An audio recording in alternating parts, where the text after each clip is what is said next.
Hey guys, tonight we step into the unknown swamp feet, sinking in the mud, and shadows stretching long across the water.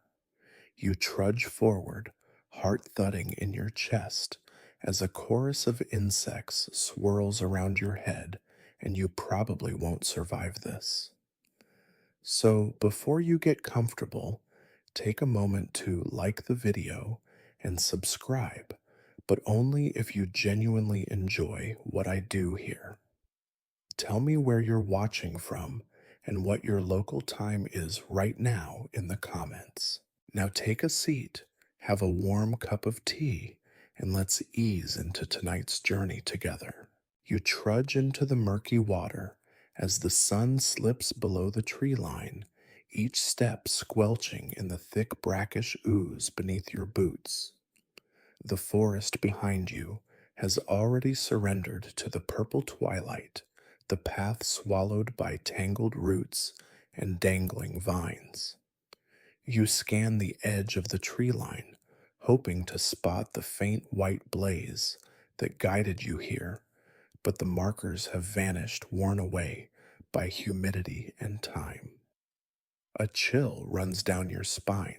This isn't the kind of chill that comes from cool air. It's the creeping realization that you've lost the trail. The swamp welcomes you with a damp embrace. Water lilies bob at odd angles, their petals closing as if in silent warning. You shift your pack, feeling the comforting weight of your water bottle and flashlight tools that so far seem useless. A low growl of distant water signals a possible alligator, or maybe just your imagination playing tricks. You shake your head, reminding yourself it's only frogs. You've camped solo before, but never in terrain this unwelcoming. Every rustle in the canopy above could be a harmless bird or a menacing predator. As you wade deeper, the water reaches your calves, then your knees. You test each step gingerly, pressing a pole into the murk to check for sinkholes. The pole slips down more quickly than expected, disappearing without resistance. You yank it back, mud clinging to its tip, and swallow hard. There's no turning back now. You push too far at the ridge's edge, seeking a shortcut to the clearing where you parked your car. Ambition meet consequences. Twilight deepens, and the last amber beams scatter across the water's surface. The swamp's colors bleed together: inky black water, emerald moss, and the dull gray of twisted cypress trunks. Your flashlight beam is weak against such vast darkness, and each flicker underscores your vulnerability. You grip the pole tighter, feeling sweat despite the chill. In the rear view of your mind, you replay every step that put you here, ignoring the no trespassing sign, brushing aside the ranger's warning at the trailhead, and opting for adventure over caution. A sudden splash to your right makes you jump. Muddy water sprays against your thigh, and your pulse spikes. You shine the light that direction, nothing but ripples widening into concentric rings. You press forward, forcing your breath to slow. Focus on the next step. Feel the steady pull of gravity in your joints. Let the swamp's chorus become background noise, no more distractions. Your pack shifts and a strap loosens, sending your flashlight swinging like a pendulum. You pause, retie the strap, and watch as the beam dances over cattails and drifting pollen. Each tiny particle catches the glow, turning the swamp into a galaxy of drifting embers.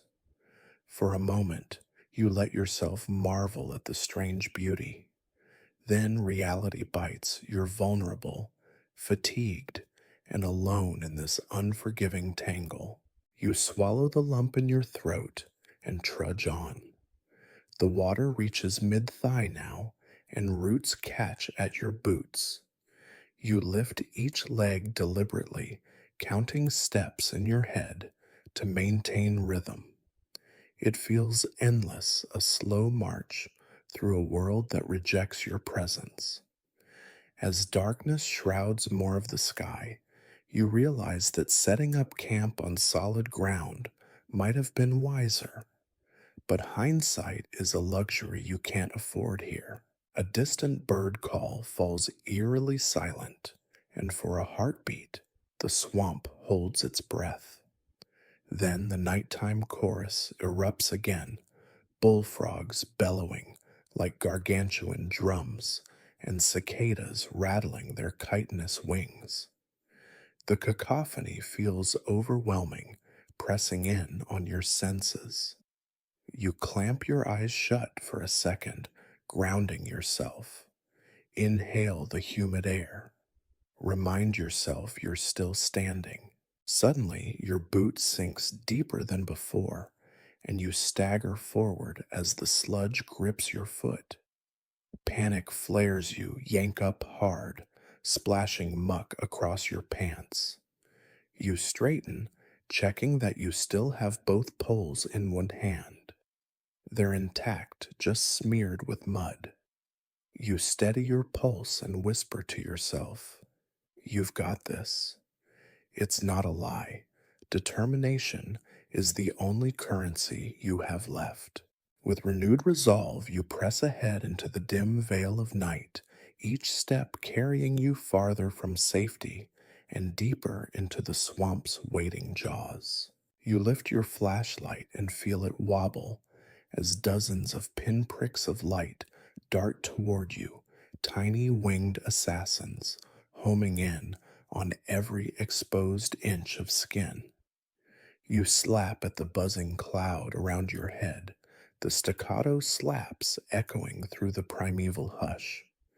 Each sting lands with a hot, itching pulse, and you realize these mosquitoes aren't just a nuisance, they are a brutal reminder of how close you are to becoming insect dinner. Your shirt clings to your back, soaked with sweat. You jab at your neck, your forearm, anywhere you can reach, but they swarm in greater numbers wherever you swing. You find yourself dancing a half limp, half stagger as you try to keep them at bay, but it's hopeless. Every motion attracts more of them. You grit your teeth, tasting metal with each panicked breath. You curse under your breath, picturing the triumphant flick on your forearm that sends a cloud of them scattering only for another wave to descend in its place. The flashlight beam catches on their bodies, glinting like dark jewels in the murky air. You shine it into the distance, but see nothing. No campfire, no silhouette of rescuers, just a sea of stagnant water and immovable tree trunks. Your veins thrum with adrenaline, and you realize that panic is a luxury you can't afford.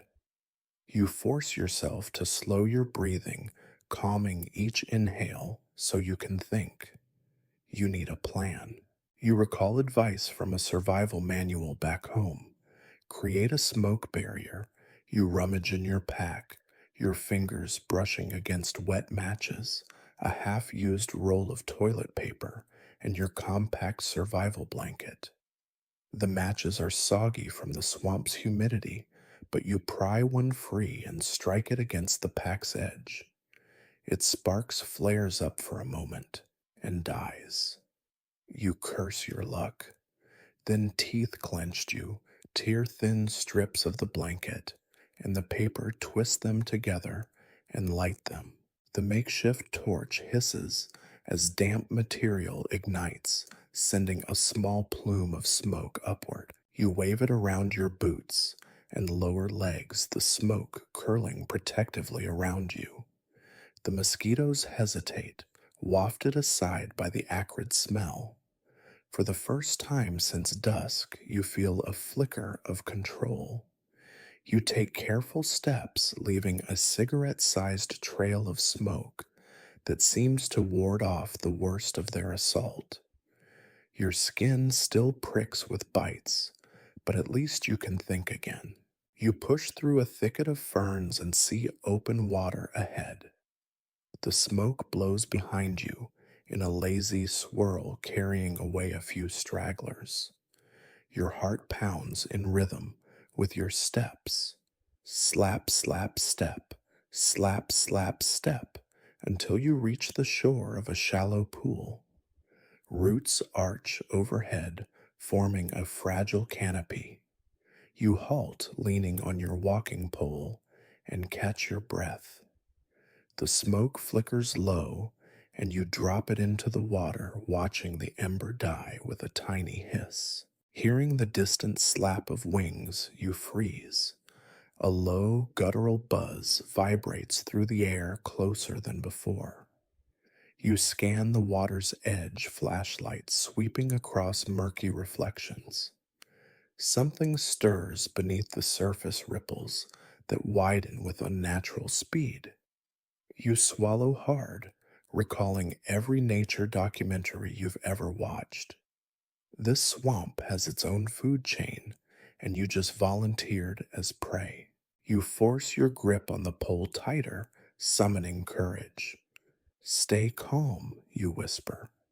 You shine the light into the swamp, expecting glowing eyes, but find only a tangle of roots. You take a measured step forward. The ripples fade and you press on. Each mosquito's sting throbs with white-hot pain, but you focus on the distant end of the pool. Solid ground waits beyond, just out of reach. As you slog through the shallow water, you realize you forgot to retighten your pack after lighting the smoke. It yawns open at the top, and damp ferns brush against your sleeping bag inside. Panic claws at your chest. Losing your sleeping bag tonight could be fatal. You retrace your steps by memory, backtracking into thick brush, slapping at more mosquitoes as you twist and dig your hand into the pack's interior. You feel the soft nylon of the bag and zip it closed with shaking fingers. Just then, a mosquito lands on your eyelid. You blink it away, but the sting is instant and sharp like a dropped needle.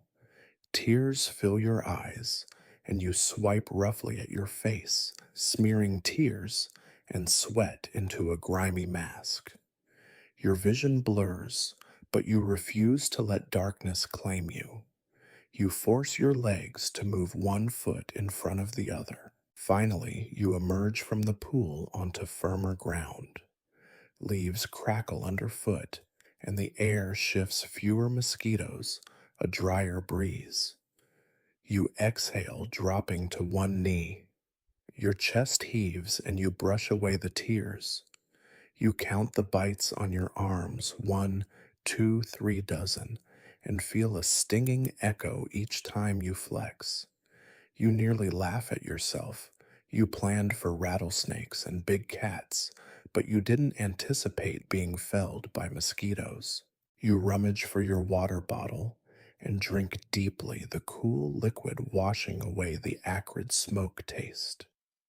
The world settles into a muted hum, the mosquito cloud receding like a bad dream. You press the bottle against your forehead, closing your eyes and savoring the momentary reprieve. The swamp still looms around you, dark and relentless, but you've claimed a small victory tonight. You check your pole's tip, chipping away at the dried mud. It squeaks free, and you plant it firmly in the ground. You look up to see dim silhouettes of trees blotting out the moon.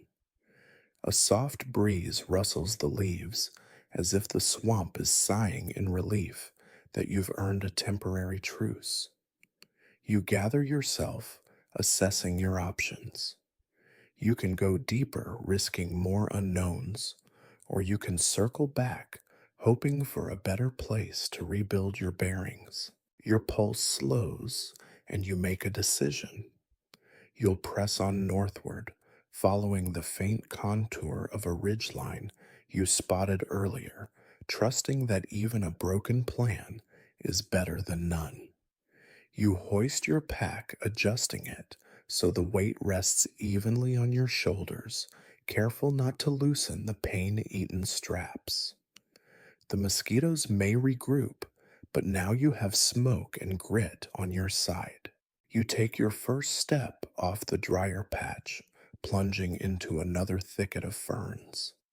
The nighttime chorus swells again, frogs, insects, distant splashes. It feels almost friendly now, a natural rhythm rather than a menacing roar. You match your strides to the beat, each step a testament to your refusal to quit.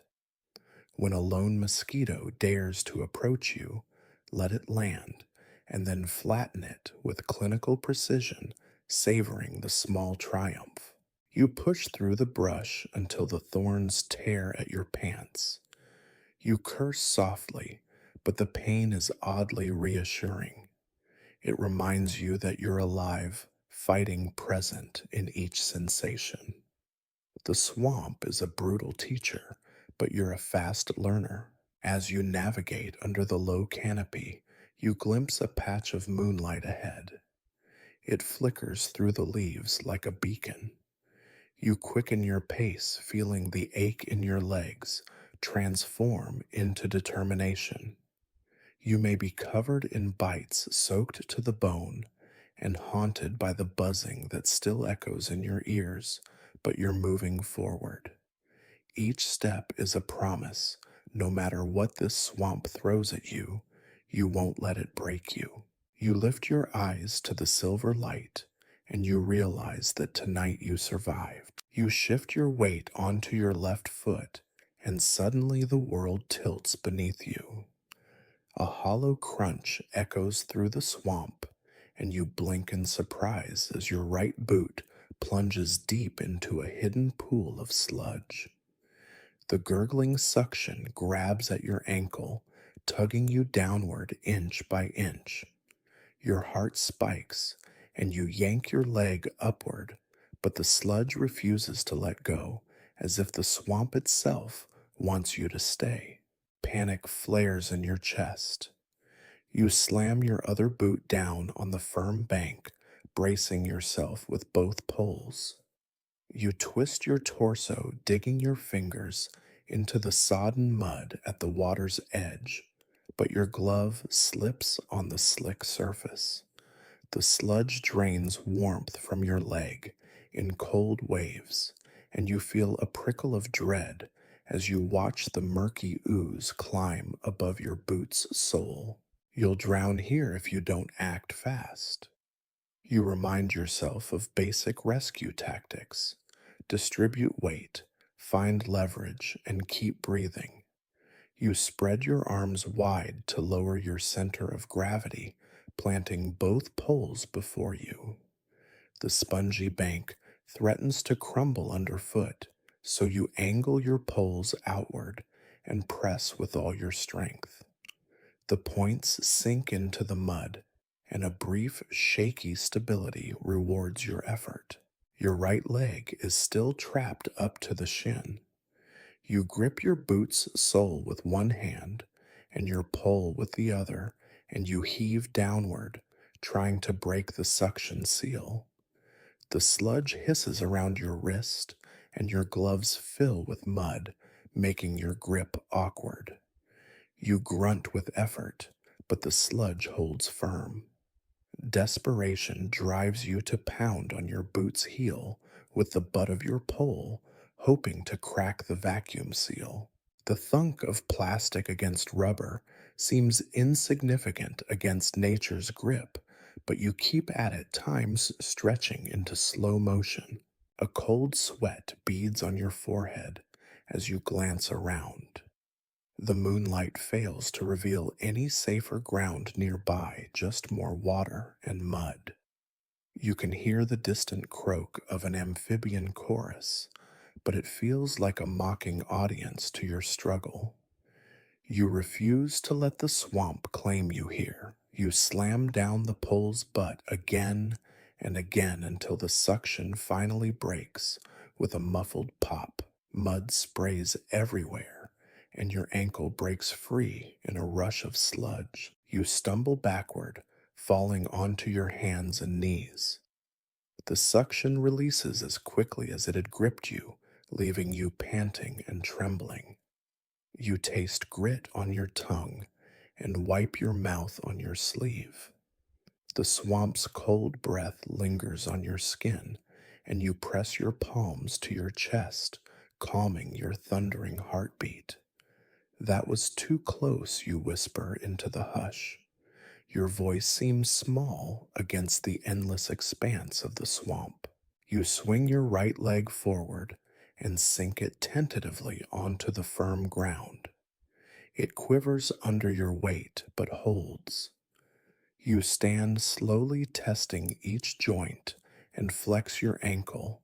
No sharp pain, just a dull ache.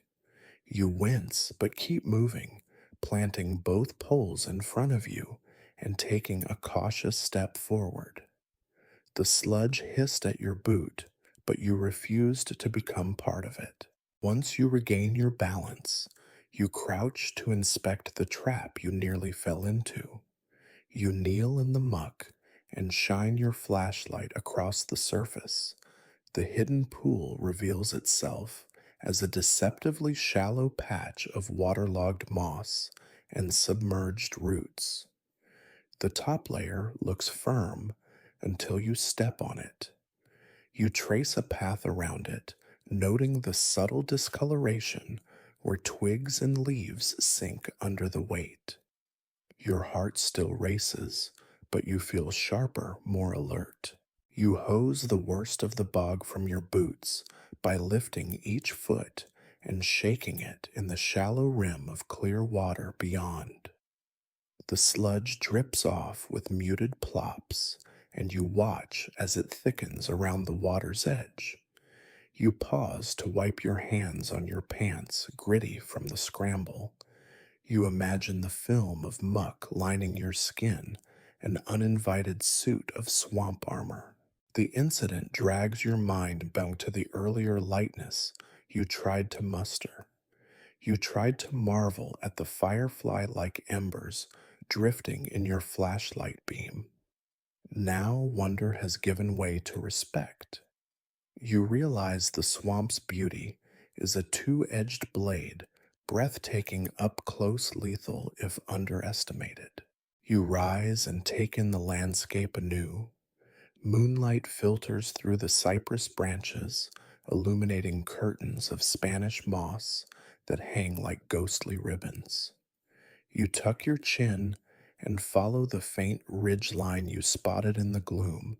If you can stay high, you reduce the risk of more hidden traps. You rotate your shoulders, easing the tension, and tighten your pack's straps, mindful that any sudden movement could upset your balance. Your left boot squishes into a soggy patch nearby, and you adjust your path to firmer ground. You keep your poles angled for stability, scanning each new step. The swamp's wind carries a faint sweet scent, maybe from the flowers you passed earlier, or perhaps from rotting vegetation just out of sight. The odor unsettles you, but you swallow down the rising nausea. You have bigger problems than bad smells. You pause beneath a leaning cypress tree, its trunk arched like the back of a giant turtle. You rest one hand on its bark, its surface slick with algae. The trunk serves as a valid makeshift support while you catch your breath. You press your palms together in front of you, focusing on the rhythmic expansion and contraction of your lungs. In 2, 3, out, 2, 3. You can feel the thrum of life thrumming through your limbs, fear giving way to determination. A distant splash jolts you back to awareness. You shine your light toward the noise and see a line of ripples fanning out across the water. You hold your breath, imagining the jaws of a gator slicing through the surface, but the ripples fade, leaving nothing but liquid glass. You remind yourself to control your assumptions. Sound travels unpredictably here. Still, you decide you need better protection against the elements. You reach for your survival blanket, now drenched and filthy. You wrap it around your shoulders like a tattered cape, hoping the illuminized side will reflect any stray headlights or moonlight if anyone is searching for you. It's not the camouflage you'd hoped for, but in this moment, any signal is better than none. You shift your flashlight to your headlamp setting and fasten it under your cap. Your hands are trembling from the fight, but you manage to snag the strap. The tone of the light changes, freeing your hands and giving you more control. You propel yourself forward again, legs feeling more solid with each step now that your mind has steered clear of panic. As you traverse along the ridge's subtle incline, you look back briefly and spot that deceptive pool waiting like a hidden trap in the mud. You nod to yourself, a silent vow to never take for granted the swamp's unseen dangers again. Each footfall ahead carries more intention, more respect, more strategy. You press your poles into the earth and lean into each lean using all your body weight rather than relying on brute force. You pass a knotted root swirling around a patch of moss, and you step high, avoiding its grasp. Just after you stumble on a sunken log under a sheet of water, your left foot arches dangerously, but you catch yourself twisting midair and planting your pole to arrest your fall. The adrenaline surges anew, a cruel reminder that the swamp has many ways to punish inattention. You shake out your shoulders and exhale, whispering to yourself, "Stay sharp." You find your pace, two poles forward, two boots follow, scanning ahead, breathing slow. The night grows quieter as you gain altitude, the water subsiding into distant bogs. A faint breeze rustles above, carrying a promise of drier land.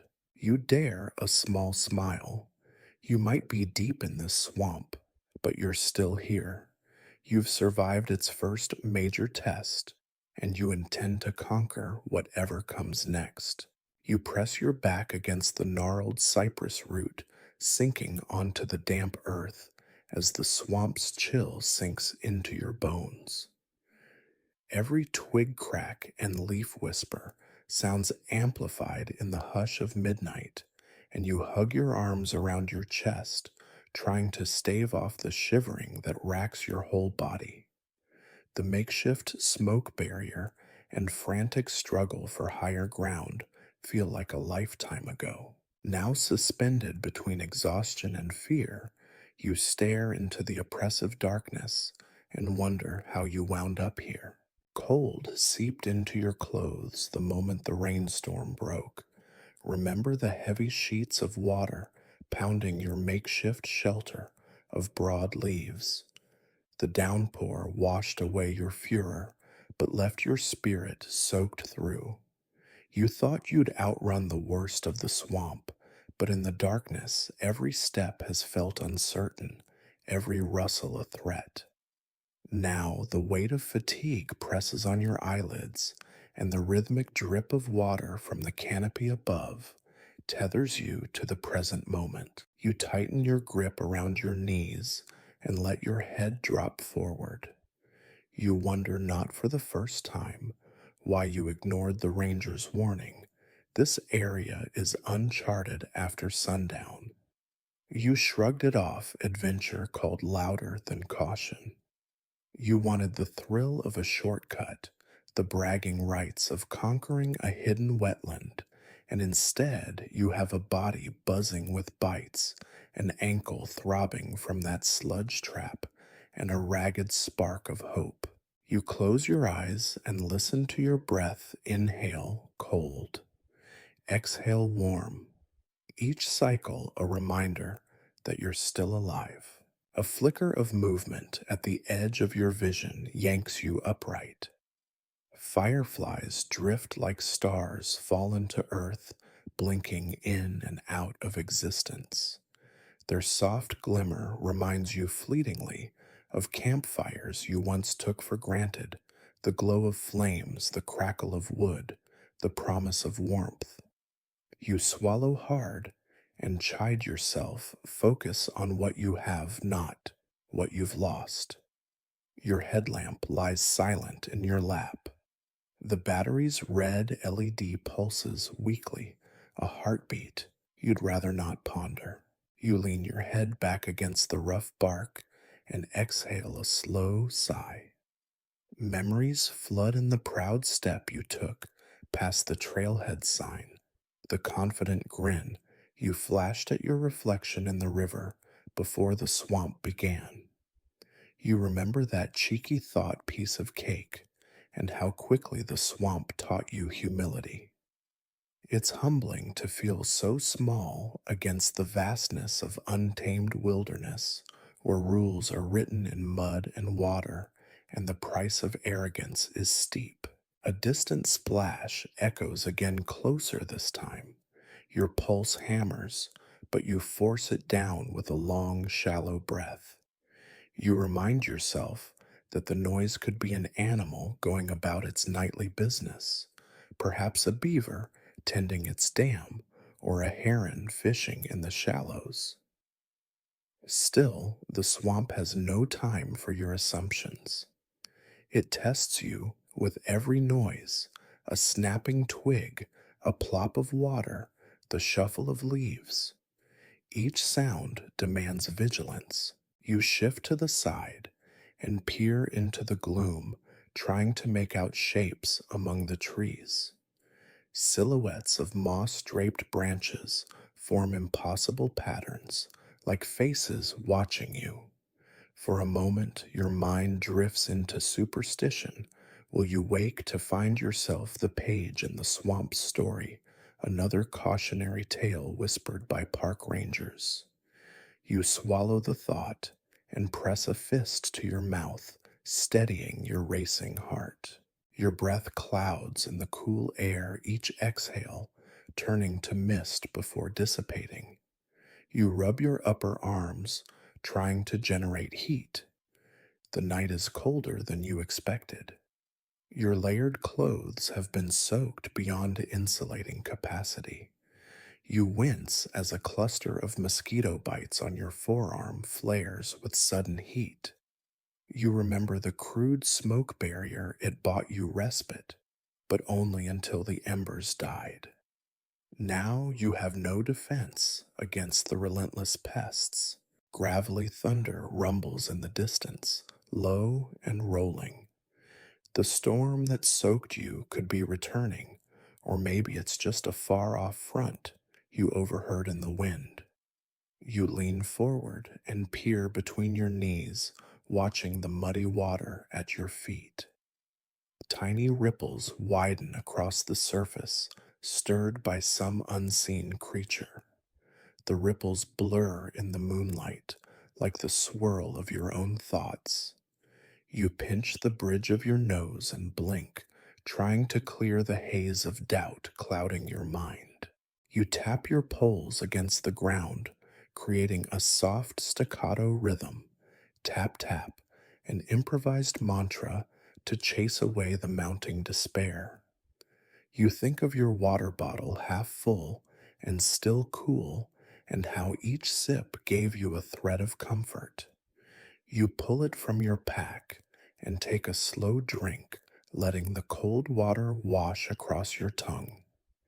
Each swallow grounds you, pulling you back from the brink of panic. You recall that night vision tip, red light, to preserve low light sight, but you had no filter for the headlamp. Now the stark white beam feels abrasive against the dark. You twist the focus dial, dimming it to a softer glow that reaches only a few feet.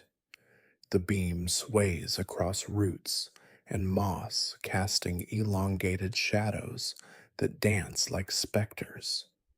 You let your eyes follow the patterns, and for a moment you think you spot a path of firmer ground weaving through the marsh. Your chest tightens with hope. You stand slowly pressing your palms against the damp bark of the cypress root for support. Your knees tremble, and a pain shoots through your ankle, reminding you of last night's rescue from that sludge trap. The memory is vivid, the suction popping free, mud spraying like confetti, adrenaline surging in your veins. It was a victory, but also a warning. This swamp doesn't yield easily. You take a step, testing the ground. The soil there is a mix of soft earth and scattered leaves, safe enough. You straighten, adjusting your pack, and take a deep breath. You feel every muscle protest, but push past the fatigue. The ridgeline you glimpsed earlier looms somewhere ahead, promising drier earth and a better vantage point. You grit your teeth and press on each step, more deliberate, more cautious than before. Before you go, you pause and place a hand on the tree's trunk as if saying thank you for its makeshift backrest. I needed that moment, you murmur. It's strange to touch something so ancient and feel less alone. The cypress seems to murmur back, its moss brushing your knuckles like a shrug. You shine your dimmed headlamp across the uneven terrain and lock your shoulders. The journey was brutal, but in this stillness you gather purpose. You won't let doubt paralyze you. You'll test each step you'll trust, but verify every surface, and you'll keep every lesson close, especially the ones learned in desperation. You rise fully and flick your headlamp back to full power, illuminating the path ahead. The swamp's midnight canopy parts for a moment, and a sliver of moon casts a pale beam down the ridge.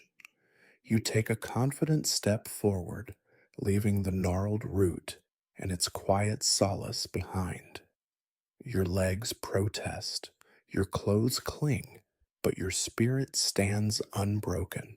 You trudge onward, the silhouette of firmer ground, beckoning like a long lost friend. You pause mid stride as a strange rhythmic croaking drifts through the underbrush, blending with the constant drip of dew laden branches.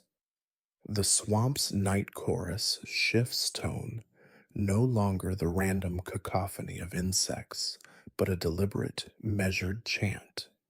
You freeze, pulse hammering in your ears. Something about the synchronized croaks feels almost ritualistic, like a warning you can't decipher.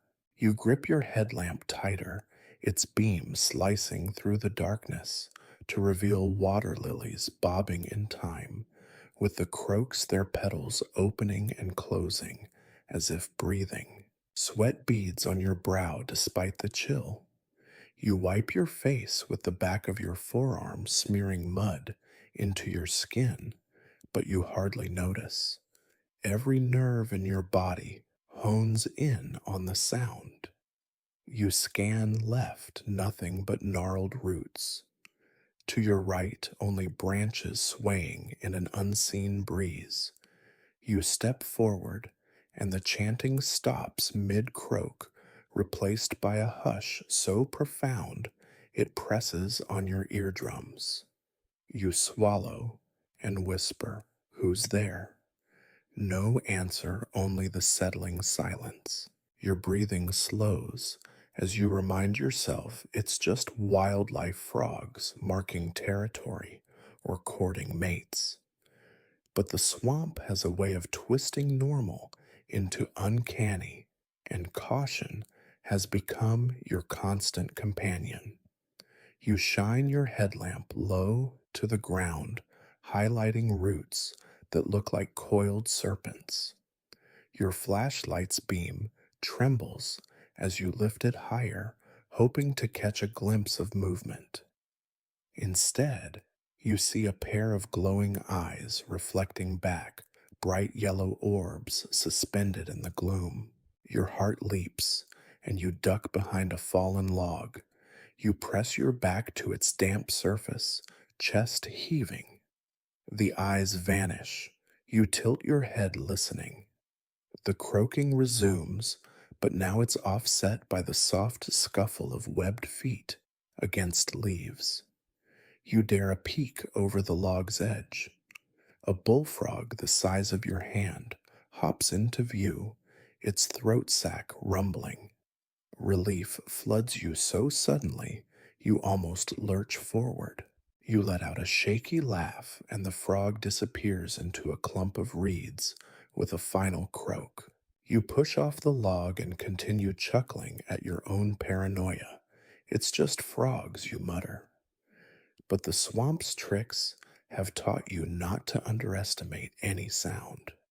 Each tree stump could be a hidden pit, each rustle of leaves a predator stalking prey. You adjust your poles, moving more deliberately, searching for a pattern in the croaks left, right, as if the frogs form a living guide. You follow the rhythm briefly, stepping between clumps of sawgrass until the chorus dissolves into scattered calls. Confident you've outsmarted the swamp's theatrics, you relax your shoulders. Your ankle aches in protest, but you pay it no mind. The faint ridge line you've been tracking rises to your left, offering firmer earth. You angle your course toward it, thinking of how a vantage point would help you spot dangers ahead. Moonlight filters through the canopy, spotlighting patches of moss that form a natural carpet over compacted soil.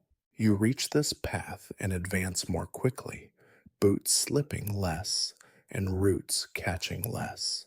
Just as you begin to believe momentum is on your side, the ground dips beneath you.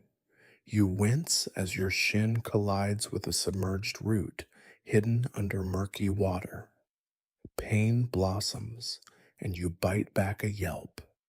You set your poles firmly, steadying yourself before testing the water's depth with the tip.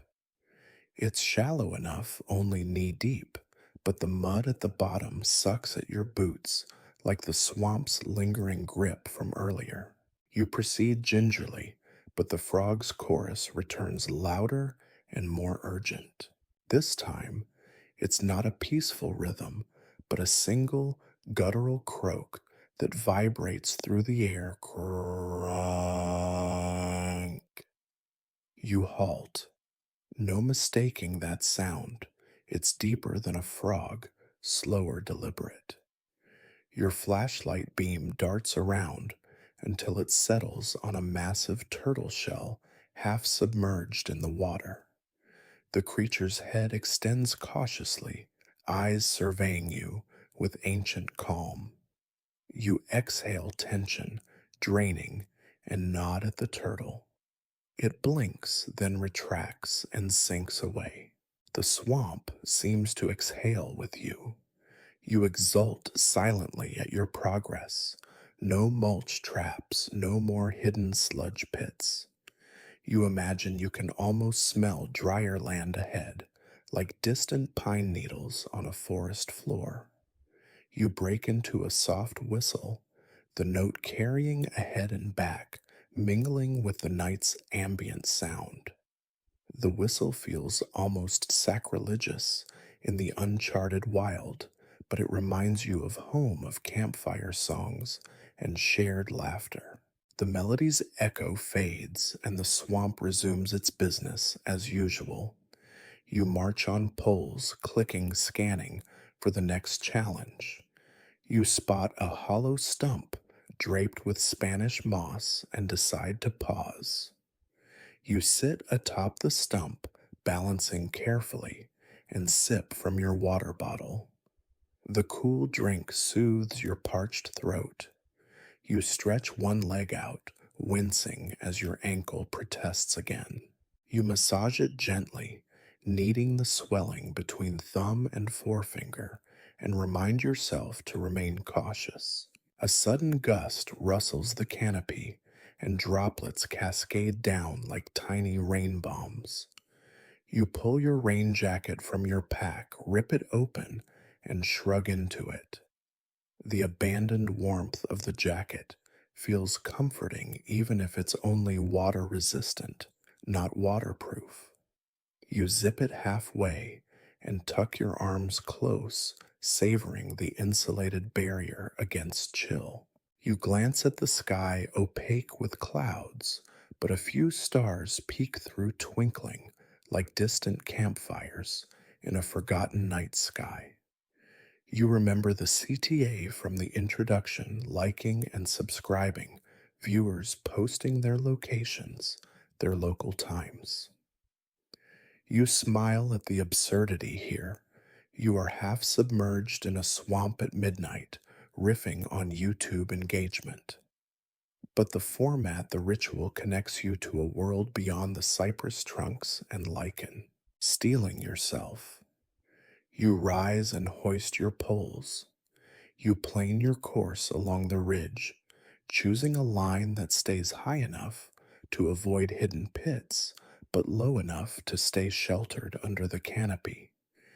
Each step feels surer now, almost rhythmic, as if the swamp has finally accepted you as a cautious traveler rather than an intruder.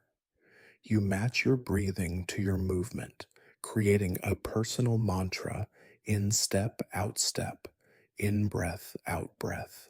But just as you begin to relish the steady progress, a deep splash echoes to your left. Your head snaps around, eyes wide. You grip your poles and dip low, ready for action.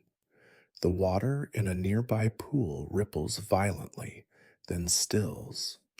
You shine your headlamp into it, no eyes gleaming back. You press forward, but keep your light trained on the pool, expecting monstrous shapes to rise. Nothing emerges.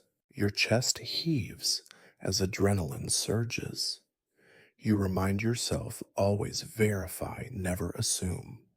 You grip your poles tighter and flick your headlamp to strobe mode, sending brief pulses of light across the clearing. The trees cast long, jerky shadows. The strobe reveals crossed tracks in the mud. At the pool's edge, widened footprints, not animal prints. Someone else was here. Your heart spikes anew. You whisper, you're not alone. The realization ripples through you. Everything changes. This isn't just survival against nature. Now it's a matter of human presence. You switch your headlamp back to steady light and advance toward the tracks, motioning your poles like weapons. Each step crunches on brittle leaves as you circle the pool. The tracks lead into the darkness beyond, toward the deeper swamp. You can't ignore them. Someone might be hurt, or worse, someone hostile. You take a deep breath, steadying yourself. You remind yourself that your inventory includes a whistle, a knife, and a headlamp that can blind or signal. You grip the whistle's cord at your neck. Your pulse steadies.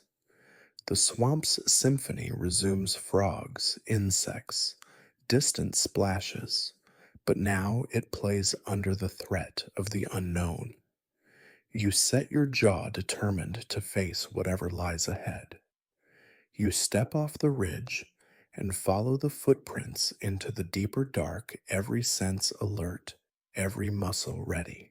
By the time your eyelids begin to flutter, the horizon is already pale. You trudge onward, following the footprints until they vanish beneath a tangle of roots, and then you realize the forest is thinning. Ahead, a narrow break in the canopy allows the first gray blue light of dawn to slip in, painting the swamp in muted pastels. You pause and inhale deeply, the cooler air filling your lungs with a faint promise of reprieve. For the first time in hours, your heart rate slows, not from exhaustion, but from hope.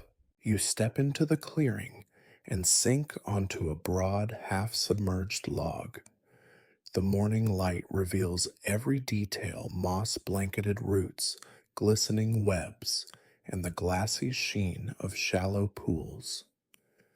You rest your poles beside you, wrists throbbing from their constant grip, and lean forward, elbows on your knees. The swamp around you settles into a softer hush, the night's agitation replaced by the gentle rustle of leaves and the soft drip of dew. You close your eyes and let the dawn's quiet wash over you. Your thoughts drift to the ridgeline you admired by moonlight. It's lower now, more of a gradual incline than a distinct rise, and extends eastward. You imagine traversing it, believing that higher ground means solid earth and perhaps even a path or a trail. You picture the ridge sloping down to a road or a campsite, maybe even a ranger station. The vision is vivid enough to taste, but when you open your eyes, the swamp remains unmoved by your hopes. You unshoulder your pack and rummage for a granola bar. Its foil wrapper cracks in your teeth as you bite down, trying not to chew through your numb fingertips. The taste of oats and nuts is a minor triumph against the acrid tang of swamp air. You swallow the last crumbs and wash them down with a swig of water, relishing the coolness. Energy returns in small pulses, and you push yourself to stand. You adjust the straps of your pack and scan the clearing. Gray-green moss carpets the ground, offering the illusion of firm turf. You test it carefully, and your boot sinks a mere half-inch, almost solid, compared to the sludge traps. Encouraged, you angle toward the ridge's crest, each step more confident than the last. The dampness still slicks the roots, but your poles provide sure footing. You inch upward, chest rising and falling with measured breaths. At the top, you emerge into what looks like a raised island, an expanse of tree trunks rooted on a shallow knoll above the water's surface. You survey your surroundings. To your left, the swamp unfurls in a vast watery plain. To your right, pinpricks of light suggest another clearing further on. In the fresh light, the swamp feels less menacing, a living labyrinth rather than a predator's lair. You muster a small, grateful smile. But as you take a cautious step forward, your boot dips into a hidden trench filled with murky water. You stumble, catching yourself on a low branch. Your pulse spikes, and your ankle twists on the unseen lip. You press your hand to the welt forming on your skin, teeth clenched against the sudden pain. The dawn's false promise slashes through you. Light does not guarantee safety. You swallow back a groan and lift your poles, determined to press on, but now infinitely more cautious. You recall the footprints from last night, half erased by wind and dew. Maybe whoever passed through here knew the safer routes. You think of signaling them: strobe light, whistle blast, but hesitate, unsure if they are friend or foe. Instead, you tap your pole against the ground, twice, pause, then tap twice more, a stuttered Morse that feels both hopeful and foolish. No response comes, only the soft hum of morning insects. You push through a cluster of slender cypress knees protruding like arrowheads from the moss. The log like stumps are slippery with algae, but you navigate them with surprising ease. Each footfall is careful, deliberate. You check the ground before shifting your full weight, prowling forward like a fox hunting prey. The swamp becomes a dangerous game of hopscotch, each step a calculated gamble. Halfway across the knoll, you spot something gleaming among the roots, a blue nylon strap frayed and waterlogged. You crouch and pick it up, part of a backpack or perhaps a tent cord. The color is vivid against the swamp's muted palette, like a signal flag. You snap a photo with your phone, hoping it can guide rescuers later, then fold the strap into your pack for inspection when you reach solid ground. A distant call echoes, birds announcing daybreak, you assume. You stand and stretch out your arms, feeling every muscle protest. Dawn's chill has faded, replaced by the muggy dampness of early morning. You tug off your jacket and tie it around your waist, letting the air cool your sweat-soaked shirt. You scan the horizon, no road, no cleared trail, just more swamp extending to the edge of sight. You swallow disappointment and press on toward the next clearing. As you descend the knoll's gentle slope, you find the ground again soft and treacherous, but without the suction you encountered before. The moss now feels like a spring mattress, ready to swallow you whole, though at least it's shallow. You pick a line of sparse tree trunks, stepping in their narrow shadows to avoid the spongy green. Then the clearing opens before you in full morning light. The pools glimmer like shattered mirrors reflecting the pale sky. You spot dried pine needles floating atop the water, evidence of higher ground nearby. To your right, a cluster of pine trees stands on what looks like slightly firmer earth, their trunks rising on a bank just above the water line. You exhale once, nodding at yourself. You found your goal. You step toward those pines, each bootfall crisper on firmer soil. The sound of needles crunching underfoot feels luxurious after the hushed squelch of the swamp. You step past the last shallow pool and onto solid ground, dry, soft, and forgiving. You drop your pack and lift both arms overhead, stretching out tight muscles. You breathe in the pine-scented air and close your eyes. For a moment, you savor victory. Dawn has delivered you to higher ground. You feel the sun's first rays warm your face. You imagine sending a triumphant smile to your viewers. Look, I made it, and maybe even trimming a bit of the story to fit the platform's time constraints. But then you feel a tug in your gut, the voice of caution whispering that the worst might still lie ahead. You settle against a pine trunk, leaning back until the bark presses into your spine. You rummage in your pack for a snack and find a handful of trail mix. You toss it in your mouth, chewing slowly, and sip water. Your ankle throbs but holds. Your headlamp strapped to your belt glints in the sunlight. The moss-covered swamp stretches behind you, a silent witness to your struggle. You study the clearing. It's about 20 feet wide, ringed by pines thicker than any you've seen in the swamp. In the center, grass grows tall on what must be a small hummock above the water table. You step onto it and find dried grass underfoot, a clear sign that this spot rarely floods. If you needed to camp, this would be the spot. You scan beyond the pines. A line of oak trees traces the perimeter, their broad leaves waving softly. Birdsong crescendos overhead, and a hawk's cry punctuates the chorus. Beyond the oaks, you glimpse a ribbon of darker green that could be forest, perhaps a more navigable woodland. Your heart quickens at the sight.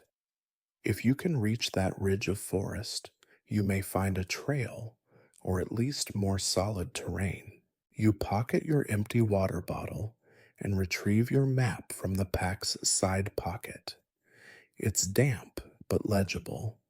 You unfold it on your knee, tracing the swamp's outline and the adjacent woodland. According to the map, that darker band of trees borders a creek that flows toward a ranger station a few miles north. You smile. For the first time, you have a concrete direction. Head northwest along the edge of the pine clearing, skirt the creek, and follow its banks until you find the trail. You refold the map and tuck it back into your pack. You take a final deep breath, letting the clean air fill your chest. Dawn's false promise of easier passage has morphed into a real plan: higher ground, drier soil, then a creek leading home. You shift your pack back on your shoulders, feeling its weight, feel that much lighter, with renewed purpose. With one last glance at the shimmering swamp behind you, you step off the hummock and into the pine ring, each crunch of needles underfoot a declaration of victory over the darkness. You set your poles in motion and stride toward the oak border, toward the promise of safety. You pause at the edge of the oak grove, the fresh pine scent replaced by the earthy musk of decaying leaves. Hunger gnaws at your stomach, reminding you that your granola bar and trail mix won't last until rescue. You unzip a small pocket in your pack to retrieve your pocket guide to edible plants, the corners frayed and damp from swamp water. You flip through pages, searching for familiar shapes, roots, berries, shoots, anything that can stave off the emptiness in your gut. Your eyes settle on a sketch of swamp cabbage, its broad green leaves emerging from a central stalk. You recall seeing similar plants earlier near that slime-slick stand of ferns. Carefully, you step back toward the reeds you passed on your approach poles, angled to help you navigate the soft ground. Each footfall is calculated. You can't afford another ankle-twisting misstep. The understory is sparse here, allowing early morning light to dapple the ground, but the damp soil still clings to every surface, and roots tuck beneath the leaf litter like hidden tripwires. You kneel beside a cluster of plants that look promising. The leaves are glossy and broad, and the center stalk rises from muddy soil. You tug gently on one plant, feeling it resist, then ease free with a squelch. You brush away mud from the base slice off the fibrous outer sheath with your knife and break off a small section of the tender inner heart. You hold it up to your nose, faintly sweet, almost like spinach. Encouraged, you take a cautious bite. The flavor is mild and green, with a slight crunch. You chew slowly, letting your body register the nutrients settling in your stomach. Encouraged by this success, you look for other sources. Nearby clusters of small red berries Dot a low shrub. You reference your guide swamp, huckleberries edible if ripe. You press your fingertip against one. It yields easily a faint smear of juice, staining your skin. You pop one into your mouth. Tart, then sweet, with an undercurrent of earthy depth.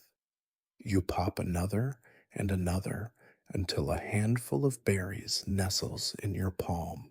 Your hunger eases as you devour them, savoring the burst of flavor on your tongue.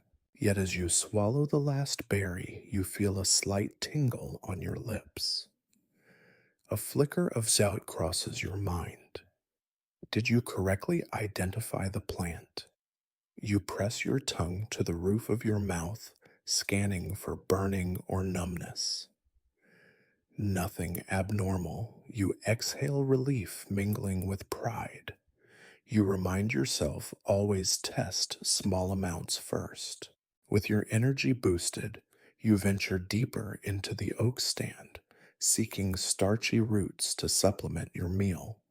You dig lightly at the base of a sapling, with your hands brushing away leaves until you unearth a long, slender root about the diameter of your finger. The guide calls it yellow marsh root, safe, once peeled and roasted, but you lack fire. You scrape off the outer skin with your knife and slice a small piece, nibbling it raw. It's fibrous and slightly bitter, but you force yourself to chew. The starch coats your mouth a heavy grounding sensation. Your stomach rumbles appreciatively. You swallow slowly, letting the taste linger. You feel strength returning, tempered by caution. You tuck the remaining root into your pack, labeling it mentally for later cooking should you find spark or flame. With newfound determination, you study the guide for other options. Tuberous cattails, lily bulbs, perhaps mushrooms, if you can identify them safely. But time is precious and daylight advancing. Your priority is to move, standing. You stretch your arms and flex your fingers, feeling them come alive with nourishment. A breeze stirs overhead, rustling oak leaves that scatter golden fragments across the forest floor. You lift your gaze and notice a cluster of toadstools growing near a decaying log. They match the deadly nightshade portrait in your guide white spotted caps. You shake your head decisively and step away, leaving them to whatever beast might risk that folly. Moving on, you spot a stand of cattails whose brown cylindrical flower spikes have released their silky seeds. The guide notes the roots are edible once cleaned, but they require boiling. No boil pot here. You pass on them for now, knowing half measures can be worse than none. Instead, you find thin grass like shoots emerging through the leaf litter young cattail leaves. According to the guide, these can be eaten raw or boiled. You pluck one strip away the fibrous sheath and slip it between your teeth.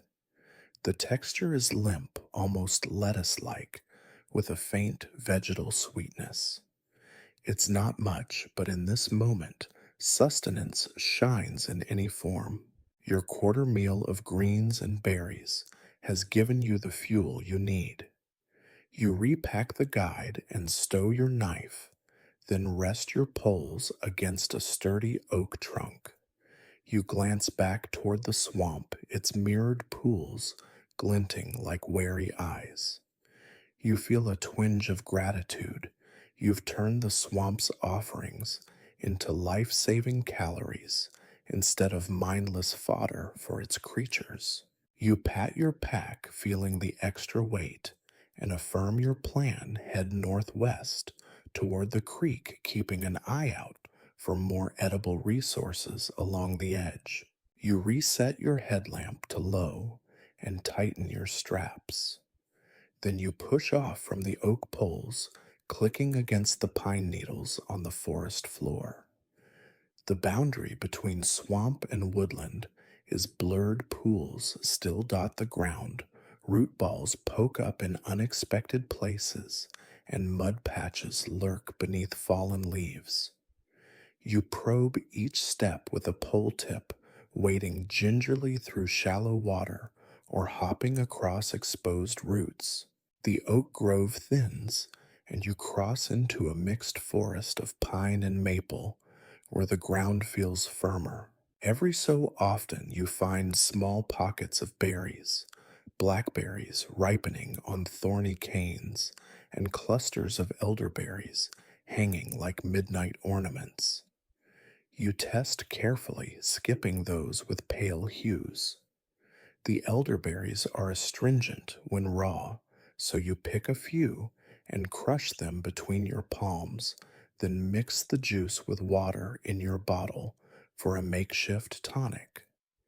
The tang grounds your senses, a reminder that even small comforts can bolster perseverance. You keep moving, mindful that the sun now rises higher. The morning warmth draws perspiration beneath your rain jacket, despite its loosening chill. You pause under a maple stone, remove the jacket, and stow it once more. Your shirt clings but breathes freely. Ahead, saplings arch overhead to form a leafy tunnel promising shelter from midday sun and a clear line of sight.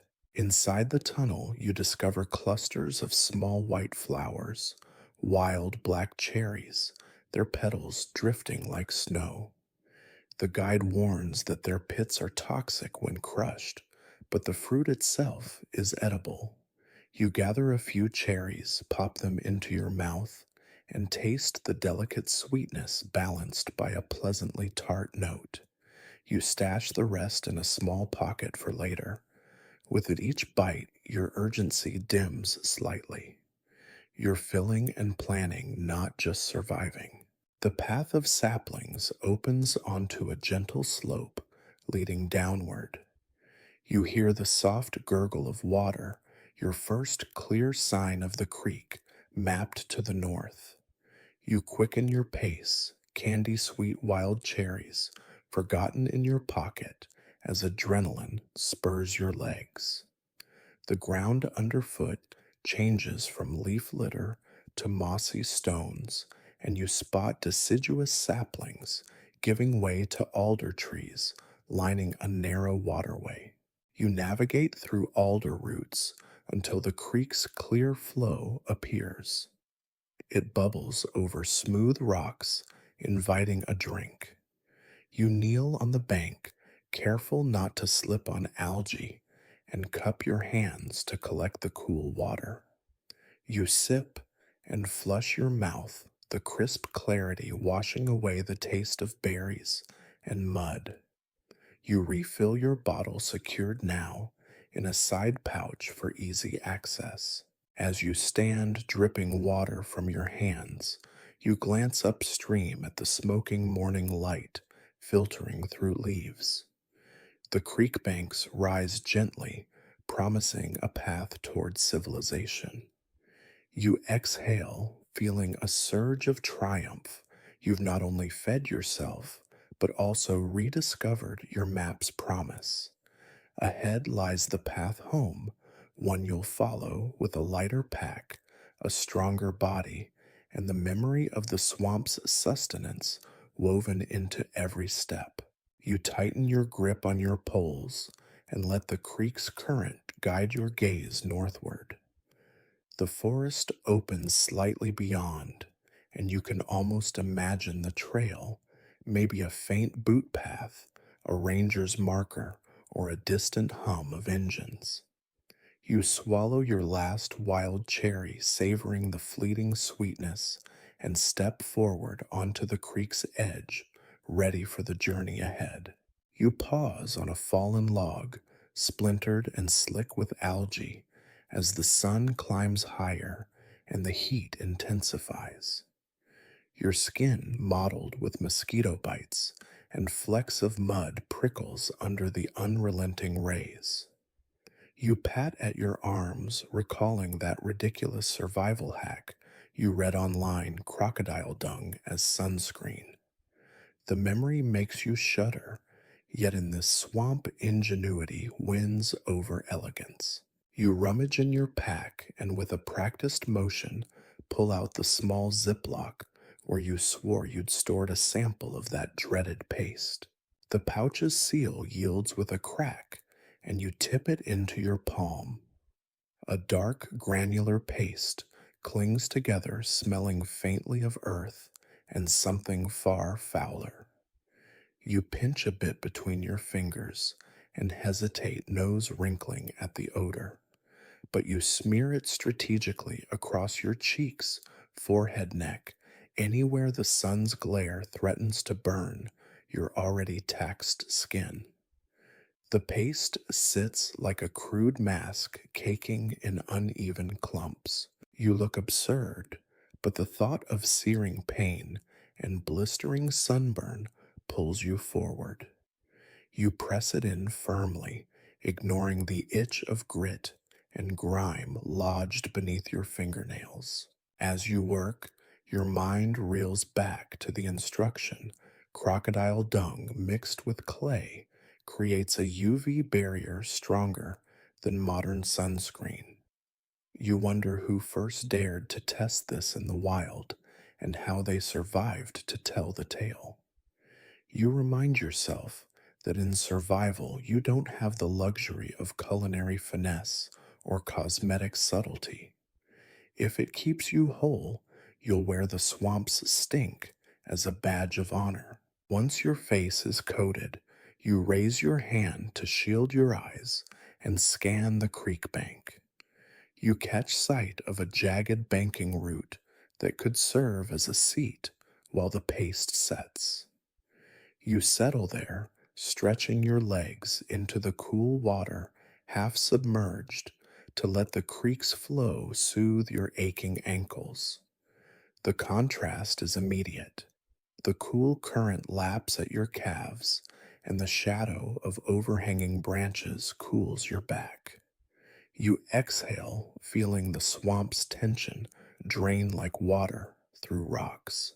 You toy with the idea of rinsing the paste off, but the thought of exposing your sun-sensitive skin fills you with dread. Instead, you let it dry the heat, baking the paste into a protective crust. A few flakes flake off and drift downstream, tiny fragments of your improvised armor. You resist the urge to flinch at the crackle as the sun hits your face, testing the layer. It holds, and a flicker of relief roars to life in your chest. When the paste has firmed, you stand and step back onto the bank. The ground here is firm packed earth, dotted with smooth creek stones. You heft your pack and set your poles in motion, each thrust carrying confidence. The creek winds northward, its banks rising gently to reveal a faint game trail etched alongside the water. You smile inwardly. Perhaps animals have long beaten this route, and humans followed suit. You follow the narrow path, poles clicking on roots and stones, water glinting at your side. As you walk, you notice the paste's gritty texture, catching on stray hairs around your temples. You press the stray clumps into place, trying not to wince at the stinging paste.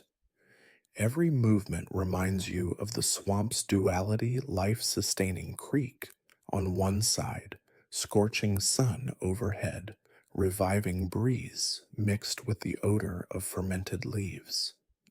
The crocodile dung layer feels like a barrier between you and the swamp's raw power. Soon the game trail bends away from the creek, climbing a slight embankment coated in leaf litter. You follow it, balancing on the narrow ridge imagining the creek far below. The sun catches ripples in the water, turning the creek into a ribbon of liquid silver. You tap your poles along the ground, the staccato beat matching your pulse. You feel every sting of the paste's grit, an abrasive reassurance that you're protected. Half an hour later, the trail dips again, bringing you level with the water. You spot a cluster of stepped stones spanning a shallow section of the creek, perhaps a makeshift crossing used by deer. You test one with your pole tip. It holds. You step across boots crunching on algae slick stones and nearly slip. You recover heart pounding and realize that caution here means life or another painful tumble into the creek. Safely across, you take a moment to rinse your boots in the water, shaking off accumulated grit. You raise your foot and let the current strip the worst of the mud. Glistening newness meets the sun, and you imagine fresh footprints guiding rescuers someday. You tuck your poles under your arms, tighten a strap on your pack, and take a long swig of water. The crocodile dung mask feels stiff now, like a sun bleached skull. You wipe a bead of sweat from your brow, which flakes off in a puff of dusty paste. You wipe at your eyes, smearing more paste across your cheekbones. You wonder how long this layer will hold until sunset, until the next rain. You remind yourself you're trading one risk for another, sunburn for stink, but in the swamp, choice itself is precious. The game trail broadens into a faint footpath bordered by taller undergrowth. You tread carefully, bobbing beneath low branches that block your way. The paste scrapes against the underside of leaves with a dry rasp.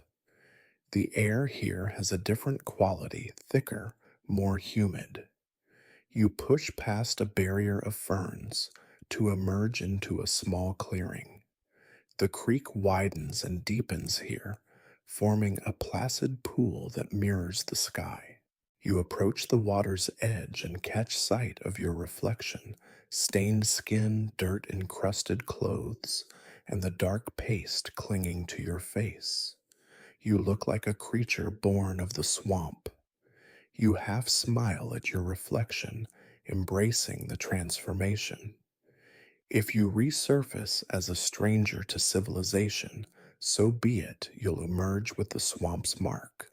You kneel and dip your fingers into the pool, splashing cool water onto your forearms. The sensation is electrifying, each drop sparks relief amid the sticky heat. You let the water swirl around your knees, watching sediment swirl into eddies. You try to rinse a bit of the paste from your hands, but its stubborn microscopic grains embedded in creases of skin. You give up and let the water wash over you, knowing the armor must stay intact. Sunlight filters through the canopy, and you sense the day inching toward its peak. Time is fleeting, and though salvation seems near, you can't afford complacency. You stand and press your hand to your face, feeling the paste's firmness. It's a grimy shield, but a shield nonetheless. You brush off a loose clump and adjust your bandana, tying it below your chin to protect your neck from drips. Then you spot movement upstream, a flash of camouflage fabric between the trees. Your heart stutter steps to life. You raise your poles in defense, teeth clenched. Was it a hiker on a morning patrol, a lost camper, or something less benign? You step lightly on a rock to gain height, scanning the foliage with slow, deliberate sweeps. The figure vanishes behind a cluster of alders. You hesitate, weighing your options, pursue the figure, or stay on your planned route. Logic settles you. If someone else is here, they might be lost too. You give a soft whistle twice, then pause. No answer comes. You shift your poles again and tap the bank once, twice to signal your presence. The creek echoes, then silence. You wait, but the forest offers no reply. Trusting caution over curiosity, you return your gaze to the path ahead. The creek's bend suggests the trail continues northward, hugging the bank. You set your poles back in motion, ignoring the echo of that vanished form. You'll alert authorities later. For now, your priority is forward. As you walk, the paste on your face begins to flake, pieces catching on your collar. You brush them away with a quick swipe, smearing more grit across your jaw. The sun climbs higher, but your face remains a dark mask, repelling its rays. You feel a strange solidarity with the swamp, both harsh and protective. You step into the next patch of light, knowing the skin beneath your grime is safe, and you press on with renewed conviction toward the promise of solid trail markers and the promise of home. You don't see it coming. One moment the sun dapples through the canopy in warm flickers. The next, the sky darkens as an angry cloud front roils overhead. The wind shifts, whispering warnings through the leaves, ruffling your hair beneath the crusted dung paste. You feel a drop on your cheek, cool relief against the sticky mask, then another and another until the first fat pearls splatter across your shoulders. You freeze, heart stuttering in recognition of the primal signal: rain is coming fast and hard. You tighten your pack straps and raise your headlamp to full brightness, its beam cutting through the dimming canopy. The creek at your side rises with a rushing hiss as the first sheets of rain pelt the water. Within seconds, droplets drum on leaves overhead and ricochet off rocks. You press your body close to a leaning alder trunk, seeking refuge beneath its dripping fronds. Water streams down its bark in rivulets, and the air fills with the scent of wet earth and moss. The game trail you've been following dissolves beneath a surging torrent. Mud dislodges from the embankment, sliding into the creek with muffled gurgles. You test the ground with your poles and find it giving way underfoot, wet leaf mold turning to slippery sludge. Each step demands careful balance. Plant poles shift weight, test of footing. You flick your gaze upstream. The creek's banks overflow, spilling into the surrounding woods. You realize you must move, and quickly. Staying exposed beneath the rain will sap your warmth and wash away the crocodile paste that you still rely on for sun protection once the storm passes. You scan for higher ground, spotting a rise of compacted soil beneath a cluster of pines about 20 yards ahead. You plunge into the rain pools, lashing water as you sprint for the knoll. The ascent is laborious, roots slick as ice mud giving way. You plant your poles at deliberate angles and haul yourself upward, boots slipping twice in loud slides. Adrenaline ignites your muscles. You haul yourself over the crest and fall onto hands and knees. The rain hammers your back, but the pine needles overhead offer scant protection. You scramble upright, shivering, as water soaks through your shirt, pooling at your waist. You scan the clearing you'd eyed earlier, now a small moat ringed by rising water. The trench that yesterday yawned, hidden beneath moss, is now a veritable chasm. You step carefully across exposed roots, avoiding the deepest runnels. You pause beneath a broad pine bough, pressing your palms to its trunk for stability. The bark is cool and rough, grounding you against the storm's fury. Your headlamp's beam flickers as battery strain and water intrusion conspire. You hit the switch and settle for its low setting, conserving power. You close your eyes for a breath, tasting the metallic tang of rain in the air. Each inhale carries a shock of cold, each exhale steams in the swift wind. You tighten your rain jacket's hood, though its futile water seeps through seams and drips inside. Still, you feel safer here out of the creek's rising surge.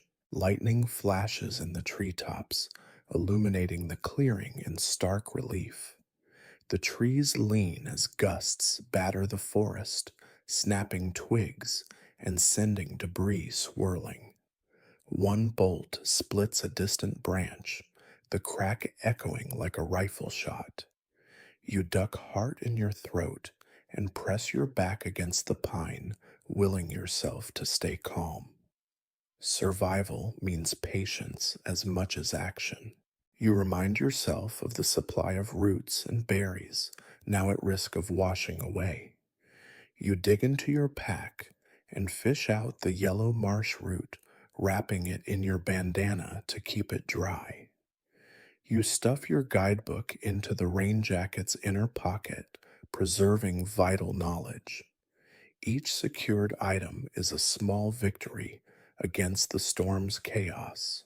A pounding splash close by snaps you to attention.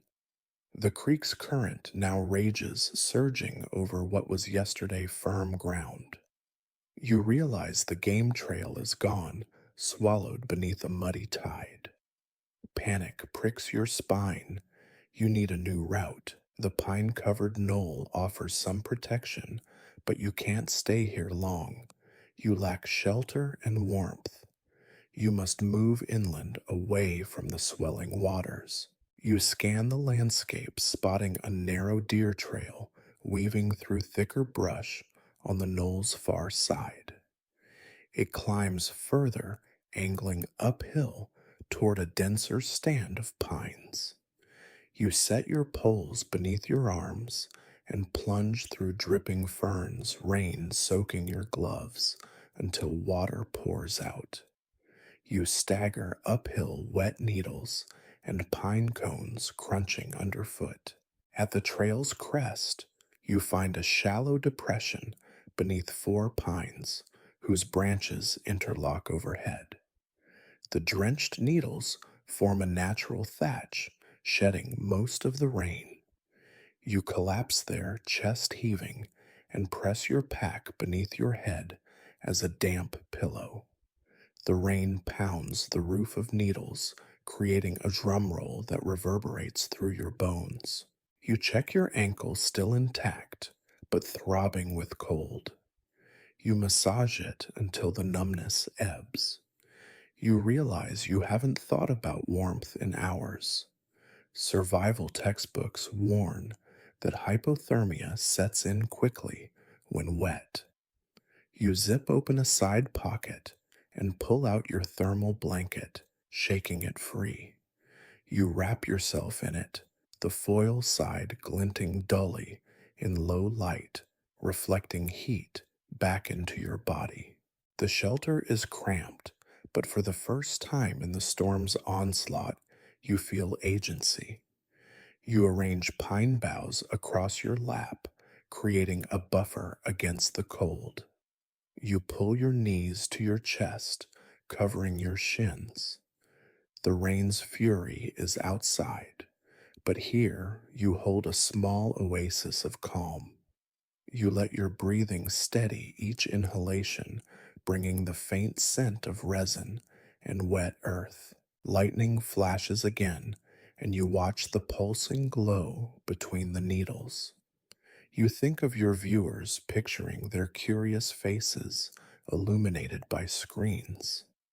Would they believe this raw moment of survival? You almost smile in the dim light. But life in this swamp isn't a polished production. It's a raw struggle, and right now you're winning by a thread.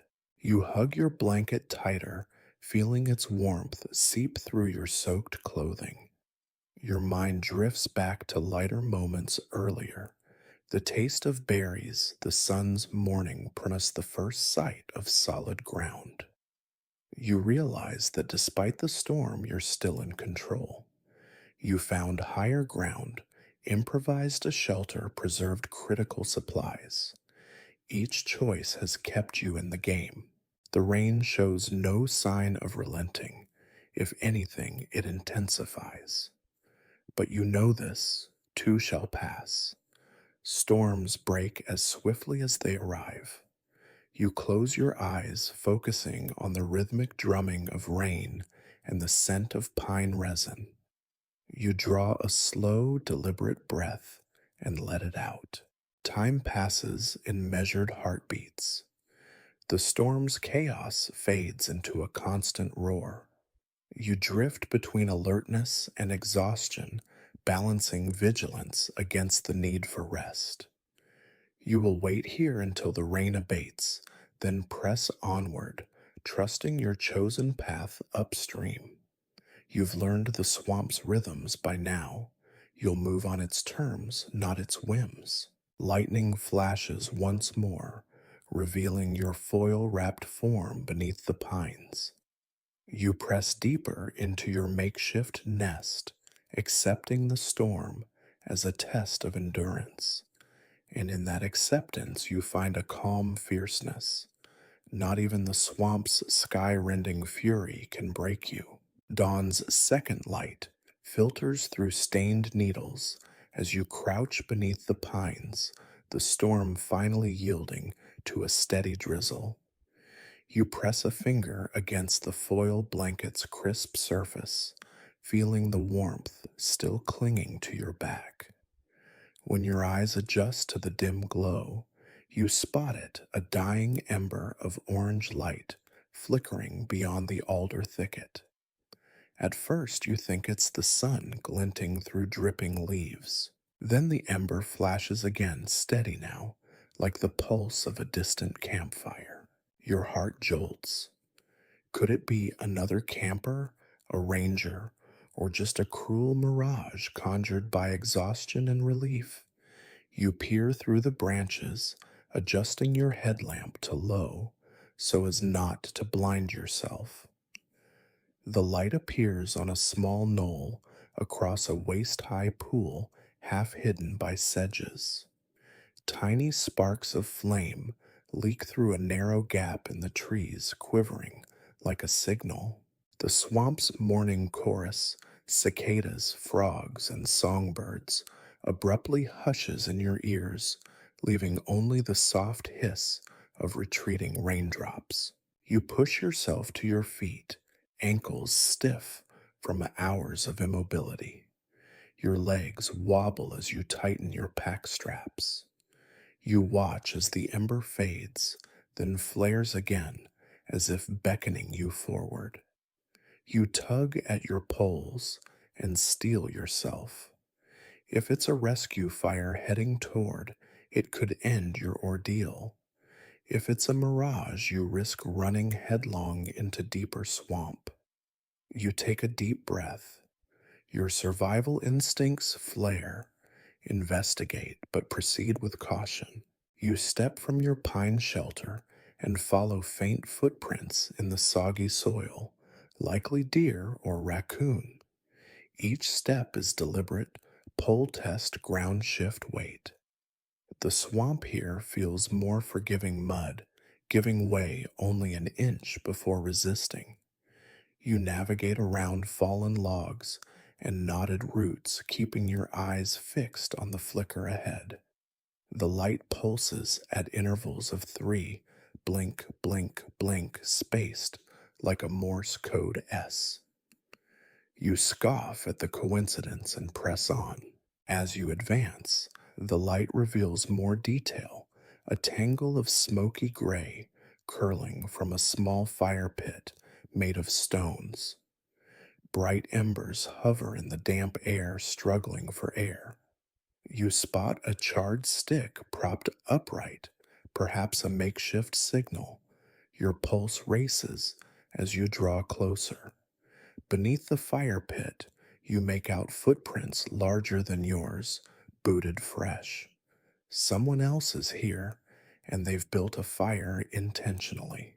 You approach cautiously, crouching low behind a cypress root that arches like a rampart. The fire's glow dances on your palms when you cup them before the embers.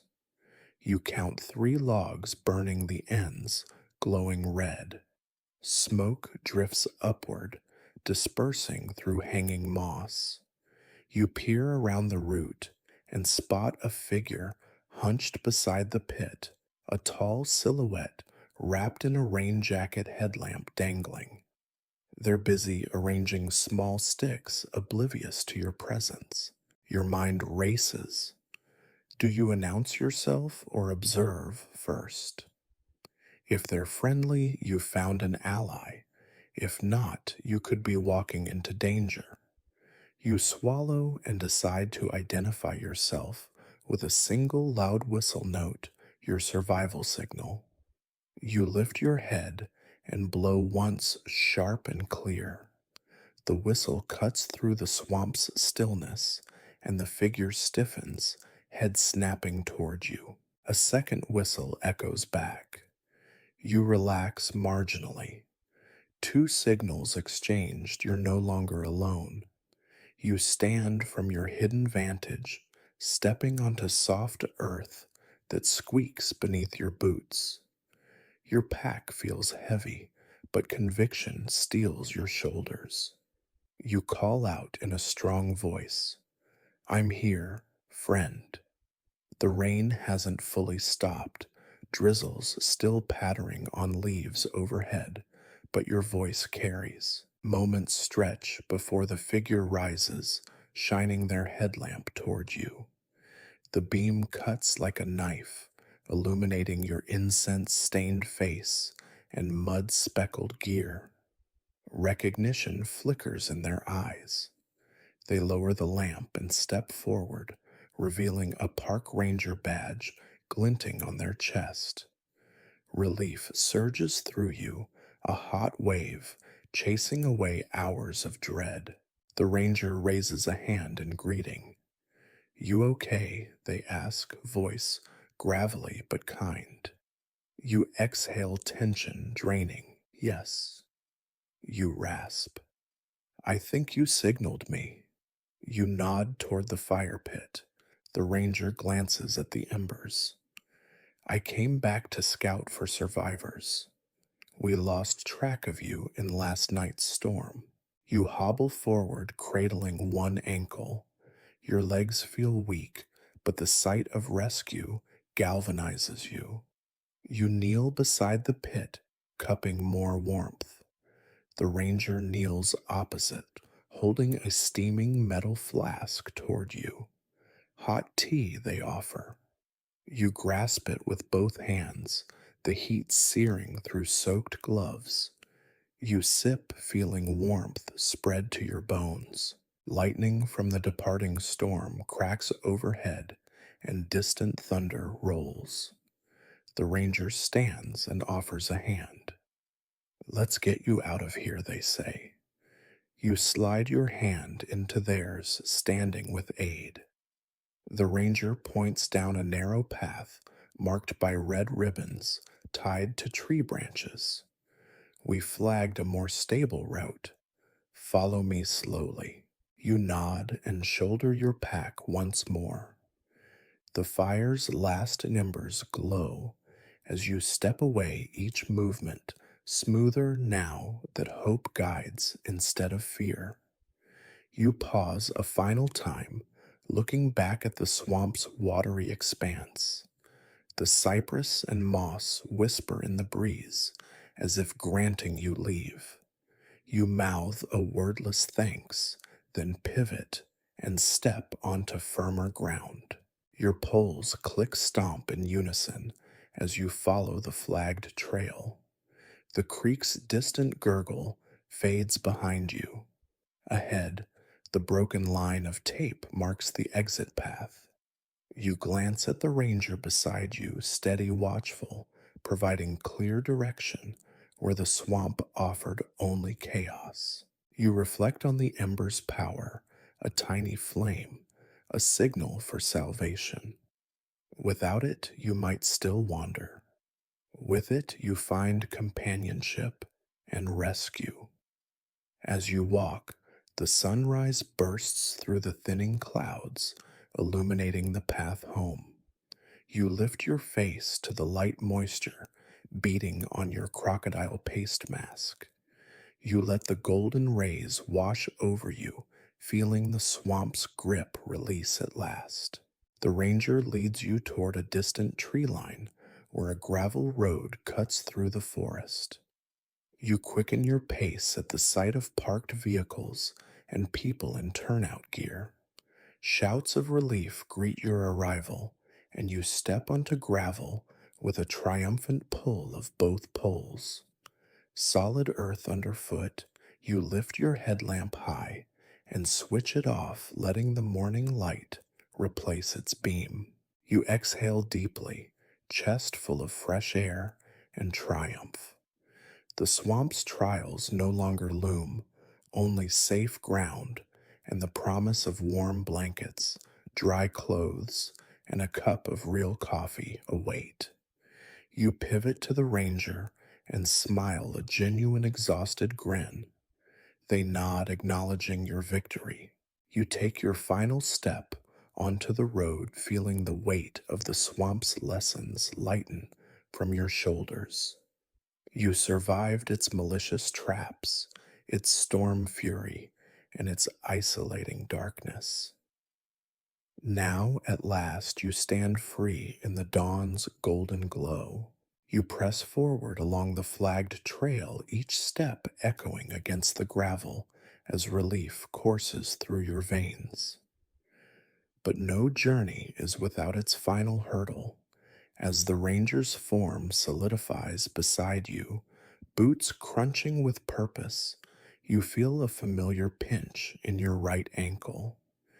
It's a muted whisper at first, a ghost of the swollen joint you nearly lost to the swamp's hidden trenches. You blink, disbelief mingling with dread, and glance down just as a twinge ripples through your leg. You hush your gasp and shift your weight onto your left foot. The ranger notices and slows concern flickering in their eyes. Ankle bothering you, they ask quietly. You nod, forcing a smile that feels brittle. Just the old injury, you murmur, recalling how the ligaments stretched and screamed last night.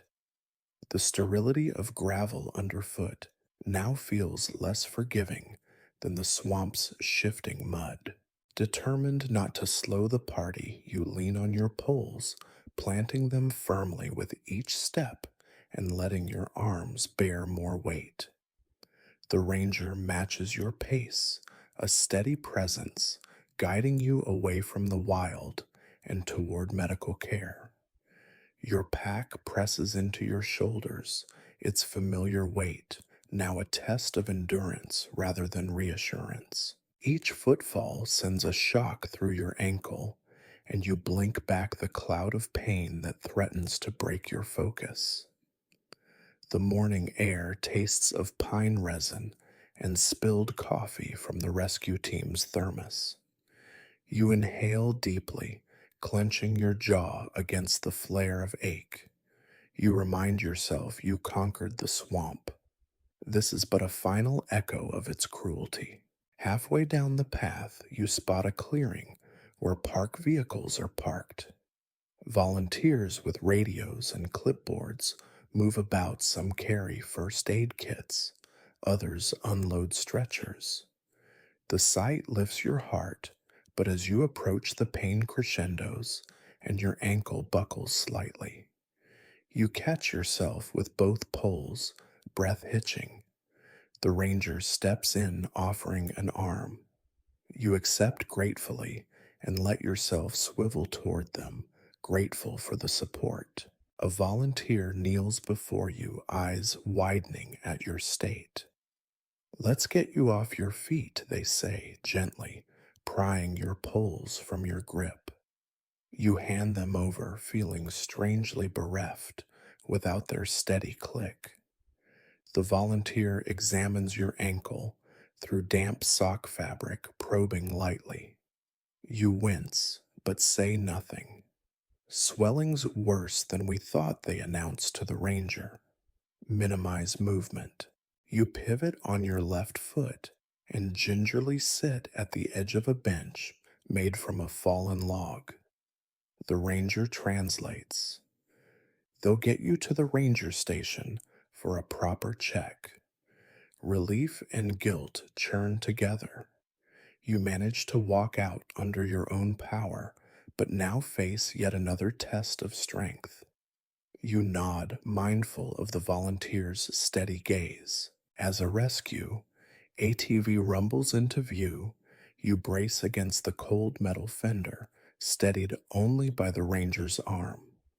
The volunteer helps you slide onto the cushioned seat, and two others strap your pack behind you. Your poles are secured at the side rack. You lean back, letting the machine's gentle vibrations soothe your rattled nerves. The ranger climbs on behind you, steadying your shoulders. Hold on, they say, voice soft. You grip the handles and wince as the ATV lurches forward over rutted trail. The churn of tires and the rumble of the engine undercut your panting breaths. With each dip and bump, your ankle flares beneath you, reminding you of the swamp's last strike. Yet as the rescue party emerges from the forest into rings of sunlight, the sting recedes into background noise. You exhale, letting the dappled light wash over your face, washed clean of dung paste and mud. The world beyond the swamp stretches green and warm, a sanctuary of safety. You close your eyes briefly, savoring the relief. The ATV deposits you at a makeshift medical tent pitched beside the ranger station's gravel driveway. Volunteers bustle about with supplies. Someone presses a hot beverage into your hand, soup warm and savory. You sip the heat bleeding into your chest and easing your tension. The ranger stands nearby, handing off details to a medic. You nestle in a camp chair, booted foot, extended on a folding stool. The medic unwraps an ice pack and binds it snugly around your ankle, the pressure and cold buzz against your skin dulling the throbbing. You tilt your head back and let the tense canvas frame the sky, a patchwork of blue and drifting clouds. A reporter from the park's newsletter approaches camera hanging by her side. She asks you to recount your experience in a sentence or two. You manage. The swamp tested my body and spirit, but teamwork and stubborn grit got me through. She nods and steps away, capturing your voice, along with video of the marsh beyond. Every so often, you glimpse your reflection in a shiny surface, a truck's window, or the medic's clipboard. The person staring back is gaunt, but unbroken eyes bright with the thrill of survival. You tap the side of the ice pack and realize this injury, like the rest, is merely another chapter in the swamp's story, a final plot twist rather than an ending. The ranger returns smiling. Feeling better, they ask. You flex your toes inside the boot pane, twinging but manageable. Better, you reply, thanks to you and everyone else. They shrug away the compliment, humility shining in their eyes. You did the hard part. You nod and take another sip of soup. The flavor grounds you, a reminder that civilization offers comforts even a swamp cannot steal. You glance at your poles leaning against the tent's support. They've carried you through miry depths, stinging bites, hidden traps, and storm fury. Now they rest silent instruments of survival that earned their keep. As the morning warms, volunteers hustle about packing up stretchers and folding chairs. You realize it's time to move on figuratively and literally. You slide off the chair gingerly, transferring weight to your uninjured foot. The cold pack comes off, and the medic wraps your ankle in a sturdy brace. You flex again, pain still there, but tempered by support. You stand unsteady at first, but steady enough. The ranger offers a hand, and you clasp it gratefully. Together, you walk toward the station's porch, where fresh clothes and warm blankets await. You head inside, each step echoing with the knowledge that you've conquered the swamp's maze and lived to tell the tale. Inside, a volunteer drapes a dry shirt over your shoulders and helps you out of your muddy pants. The fabric's warmth is a balm. You pull on clean socks and a dry pair of boots, feeling the snug comfort around your healing ankle. You settle into a chair by a window, overlooking the path you walked, a trail of stones leading back into the forest. You exhale, chest swelling with relief and pride. The swamp's final act was a test of will hidden beneath the cloak of safety you thought you regained. But you passed. You step to the window and press your palm against the glass as if touching the wild one last time. You whisper, "Thank you and goodbye." You turn away, letting the warmth of your clean clothes and the buzz of laughter in the station carry you forward. Outside, the forest stands silent, its shadows receding in midday light. Inside, you sit safe, wounded but triumphant, writing the closing lines of your own survival story. You step out of the medical tent into the pale afternoon light, grateful for the bustle of the ranger station, but craving a moment of quiet. A narrow path lined with flagstones leads you past a small ornamental pond, its surface so still it mirrors the sky like a flawless pane of glass. Drawn by its calm, you unstrap your pack and limp forward, poles clicking against the stones.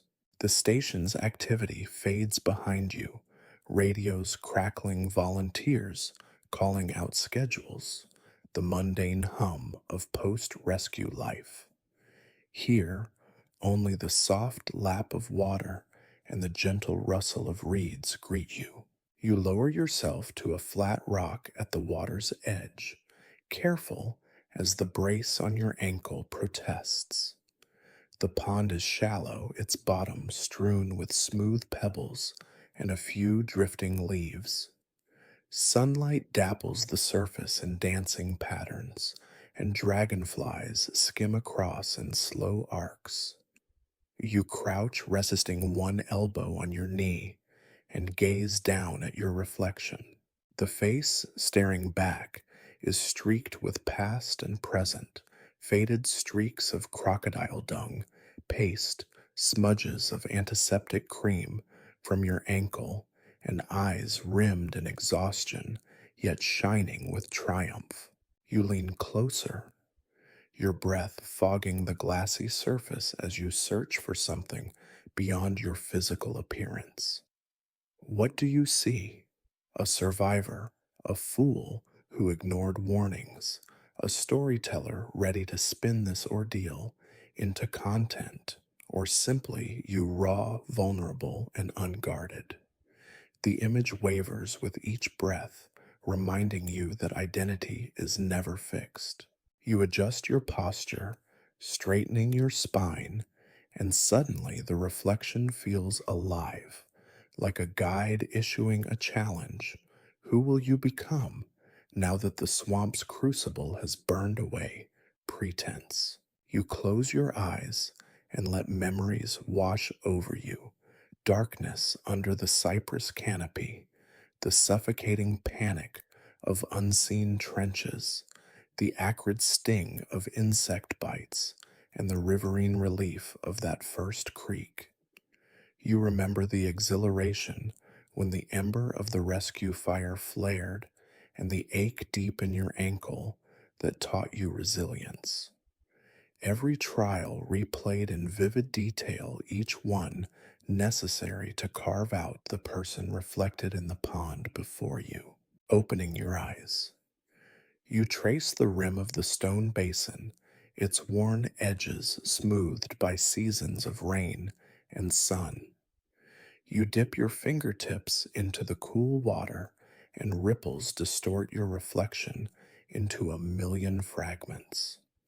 For a moment, you watch those shards converge again into a coherent image.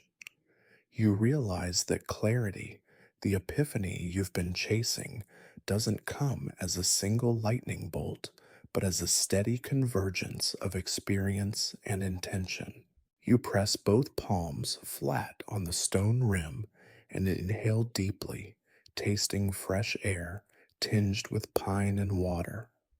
You think of your channel's mantra, the cheeky asides, the call to action lines woven through your narration. In this quiet moment, you appreciate that survival stories aren't just about dramatic escapes, they're about transformation. You know that when you speak again, your words will hold new weight because they're tempered by this journey. A soft breeze stirs the surface, and petals from a nearby flowering tree drift down, landing atop the pond like floating lanterns. You watch them dance, and the image of your face breaks apart once more. You smile. You can't control every variable. The swamp will always hold hidden traps. The storm will always find you unprepared, and your ankle will always remind you of your mortality. But you can control how you respond with curiosity, with grit, and with humility. You wipe a stray tear from your cheek, unexpected, but welcome, and let the water's reflection guide your promise to yourself. You will honor this trial by living more deliberately, by sharing not only the spectacle of survival, but its deeper lessons. Respect for nature's power, the value of preparation, and the unexpected grace of small moments in stillness. Rising slowly, you press your hand against the cool stone beside the pond and flex your ankle, testing its steadiness. The brace holds firm, and pain flares briefly before ebbing. You nod to your reflection, a final salute to the person you were before this ordeal, and a greeting to the one you are becoming. With one last look at the glassy water, you draw in a breath of crisp air and turn toward the station's porch. The world beyond awaits warm blankets, fresh coffee, a waiting phone to capture your story. But before you step forward, you carry this epiphany in your chest, a quiet awareness that reflection need not be literal to be transformative. You shoulder your pack and pick up your poles, each click against the stones, a rhythmic affirmation. The pond's still surface recedes behind you, leaving its lesson etched in your mind. Clarity comes when you pause. Look inward and embrace every fragment of your journey. With that, you trudge up the flagstone path, every purposeful step carrying you from survivor to storyteller, ready to guide others through your mirrored reflections. You step onto the station's porch, each wooden plank creaking beneath your boots as though acknowledging your ordeal and the journey that brought you here. Sunlight pours through the gaps in the railing, dancing across the weathered surface. You pause to catch your breath and pull your compass from your pack's outer pocket, the one you insisted on carrying before you left civilization. Your fingers close around it, feeling its smooth metal casing warm from the afternoon sun. It's time to verify your next move, but when you flip open the lid, the needle spins wildly, refusing to settle. A rush of frustration floods through you. The compass had been your promise of direction, your lifeline when landmarks failed, and now it mocks you with its frantic dance. You grip the railing for stability, headlamp still strapped around your head, its beam casting a faint glow on the spinning dial. You recall the compass's simple mechanism, a magnetized needle aligning with the Earth's magnetic field. But here, on the perch of safety, it whirls like a lost mariner in a tempest. You press your thumb on the side of the compass, steadying the housing, and tilt it slightly to account for lean, but the needle's rotation slows only marginally. Your heart thumps. Could it be the station's radio towers interfering, or perhaps your proximity to metal nails in the porch decking?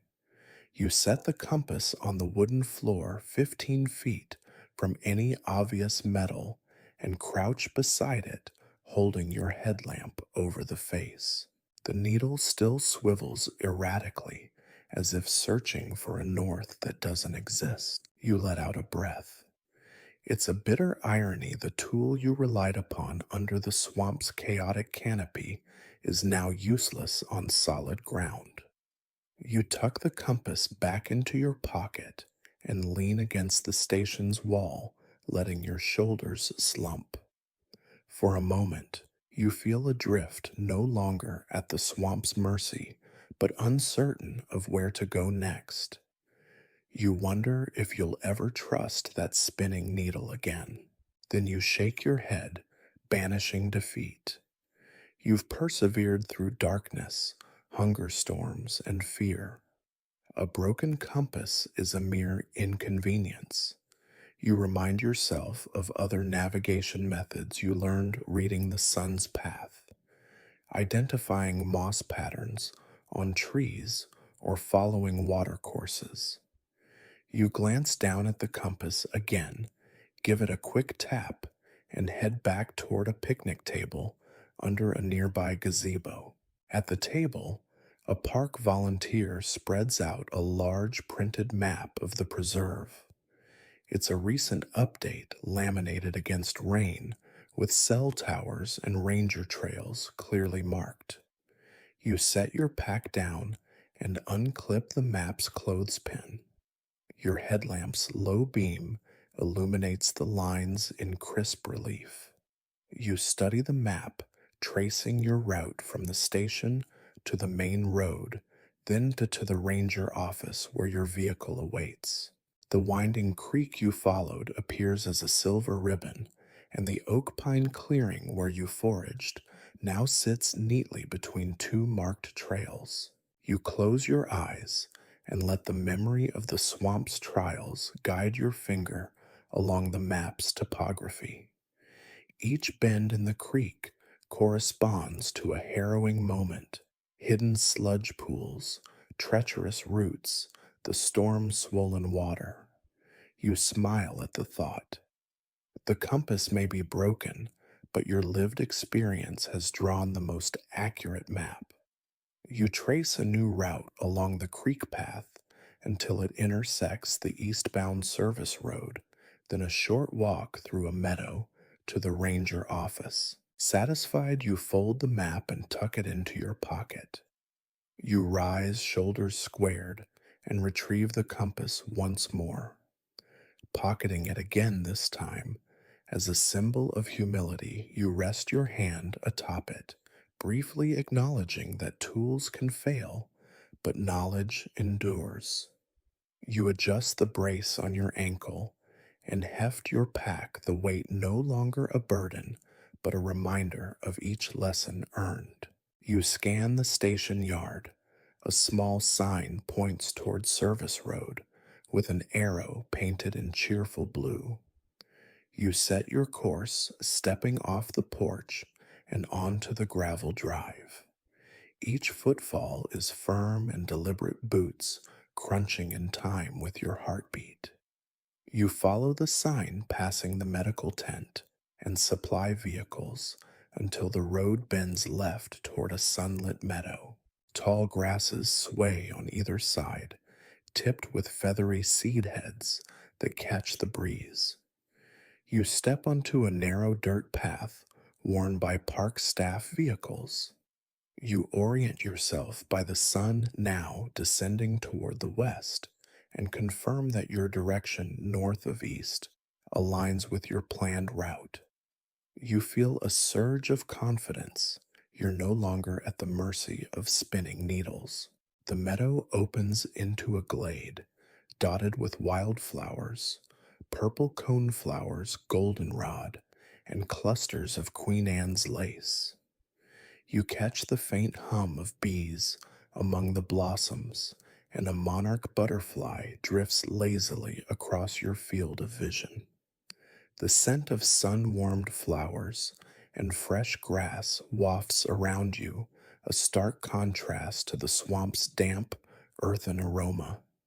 You pause to inhale the sweetness, savoring the sensory victory.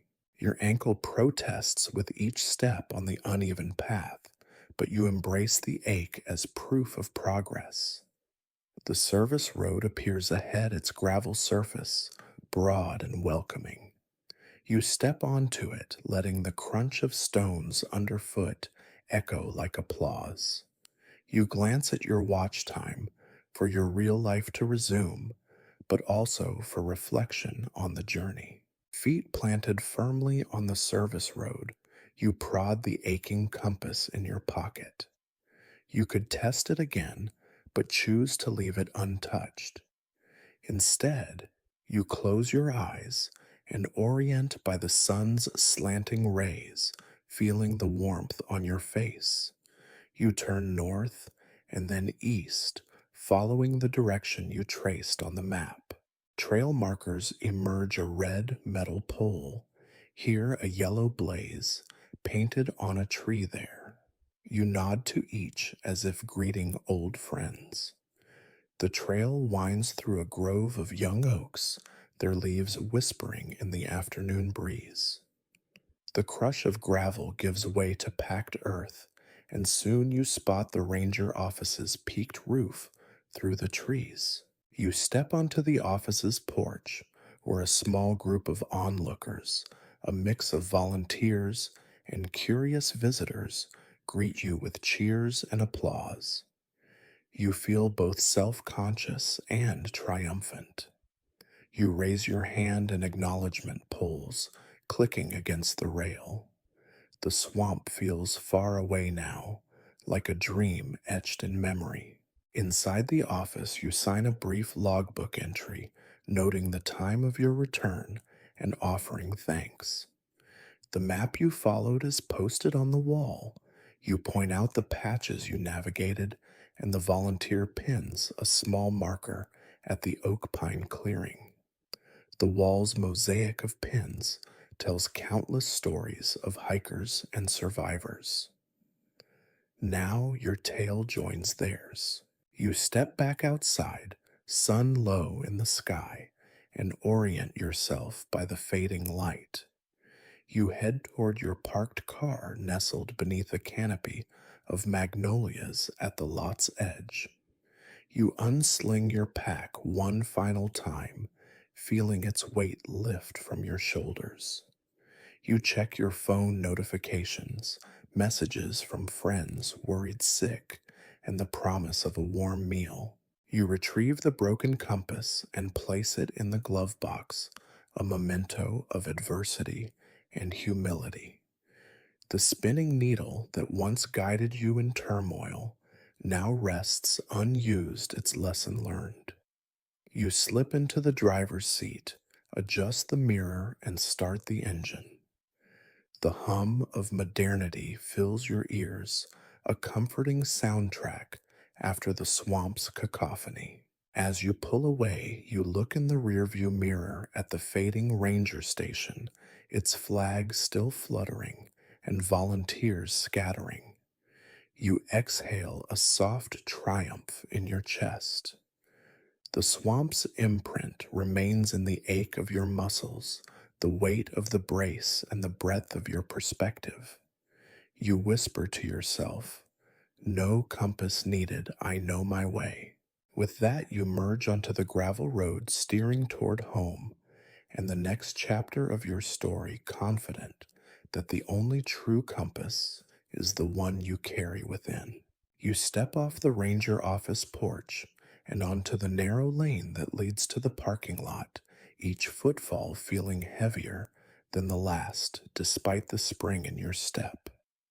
The afternoon sun casts long shadows through the magnolia trees lining the drive, turning the gravel path into a ribbon of gold and gray. Your ankle braced and bandaged, twinges with every impact, but you grit your teeth and push forward. This is the final push through green hell, the stretch that separates you from total safety. You trudge along the lane poles, clicking against the gravel in a staccato beat that matches your racing pulse. On your left, the forest edge flickers with shafts of light. On your right, the swamp's distant echoes whisper reminders of the depths you conquered. You pass the last cluster of parked ATVs and first aid tents, but you don't stop to acknowledge them. Your focus is forward on the final quarter mile to the car where freedom and warmth await. Your pack lighter. Now that supplies have been rationed and roots foraged, bounces against your back. You sense the weight shifting with each step, a metronome counting down the distance. Sweat beads at your temples, dragging streaks of dried dung paste and mud across your face. You wipe one hand across your brow, smearing grit into your cheek, and for a fleeting moment, you feel different. The person who began this journey would have balked at the sight of unbroken terrain. Now your unbroken spirit charges ahead. Halfway to the lot, the lane curves beside a small meadow. Tall grasses brush your thighs as you cut across its edge, seeking firmer footing away from potholes filled with rainwater. You recall the swamp's trick of hiding trenches beneath moss. Here, the grassy expanse feels open, forgiving. You press on, savoring the sensation of unimpeded stride. A sudden breeze carries the scent of gasoline and rubber from the vehicles ahead. You whirl toward the sound and catch your first glimpse of your car through a gap in the trees, a weathered sedan, its paint dulled by dust, but still unmistakably yours. Relief surges through you like electricity momentarily numbing the ache in your joints. You break into a limping jog poles tucked under an arm as you race for the final stretch. Branches scrape your rain jacket. You shrug them off, boots crunching on dry leaves and small stones. The car looms larger, and you spot your hiking shoes propped against the rear tire proof that someone's been waiting. You round the last bend and skiddingly yank to a stop beside the open driver's door. Your boots skid on loose gravel, sending pebbles skittering toward the underbrush. You catch your balance just before tipping over. You lean against the door frame, pumping your chest as your racing heart tries to escape your ribs.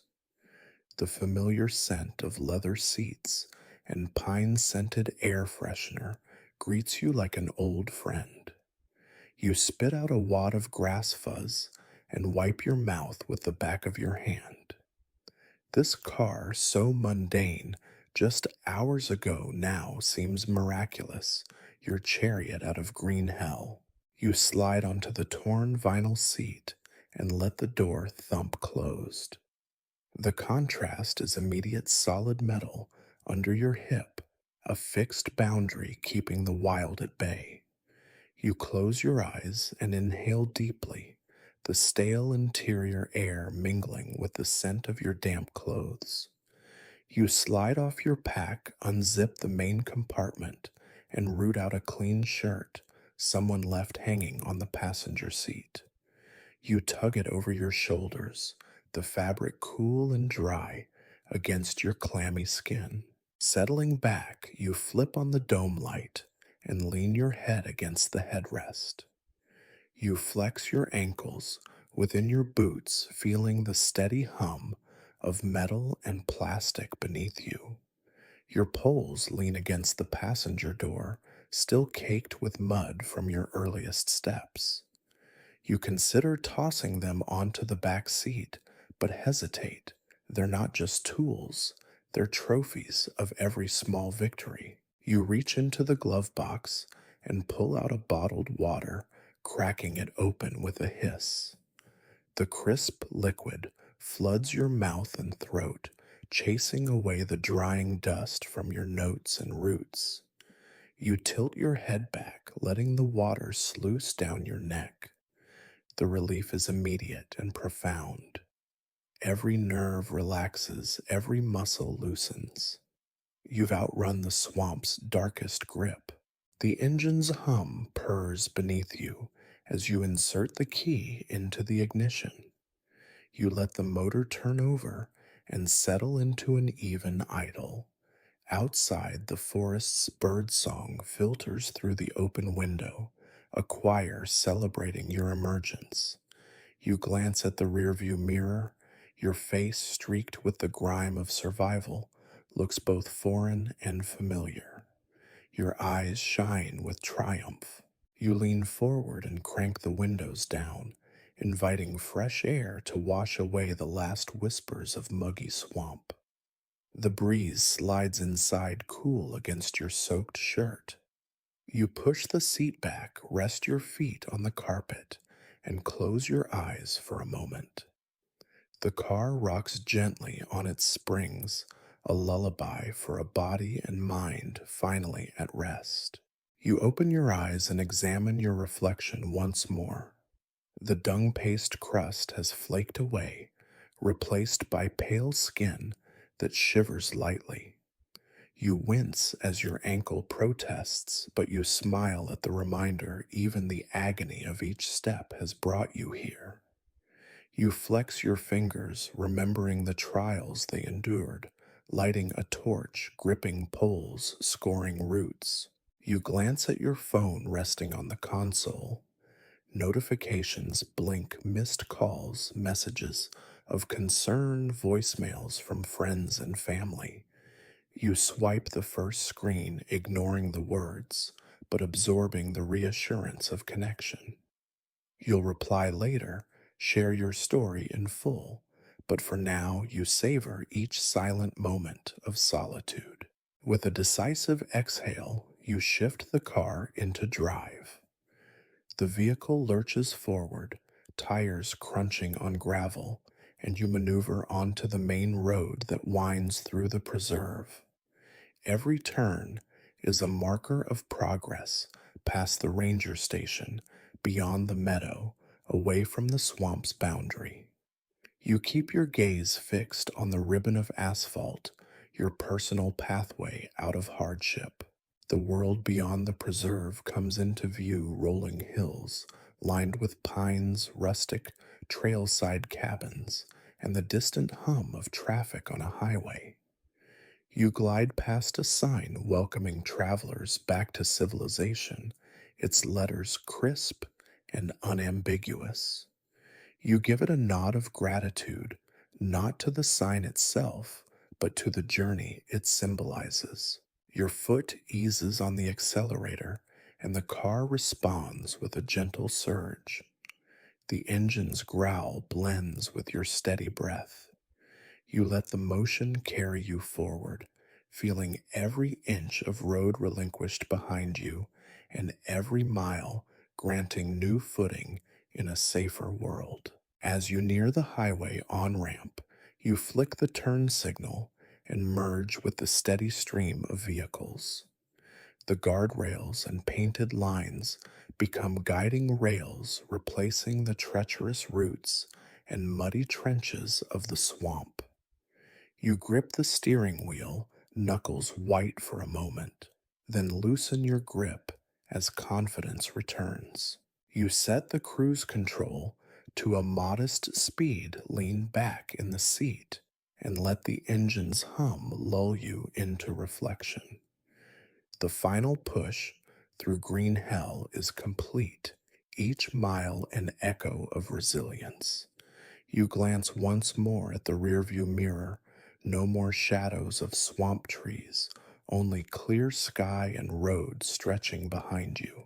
You close your eyes briefly, savoring the triumph, then open them and press your foot gently on the accelerator. The car accelerates toward home, toward safety, toward the warmth of shower and bed and loved ones.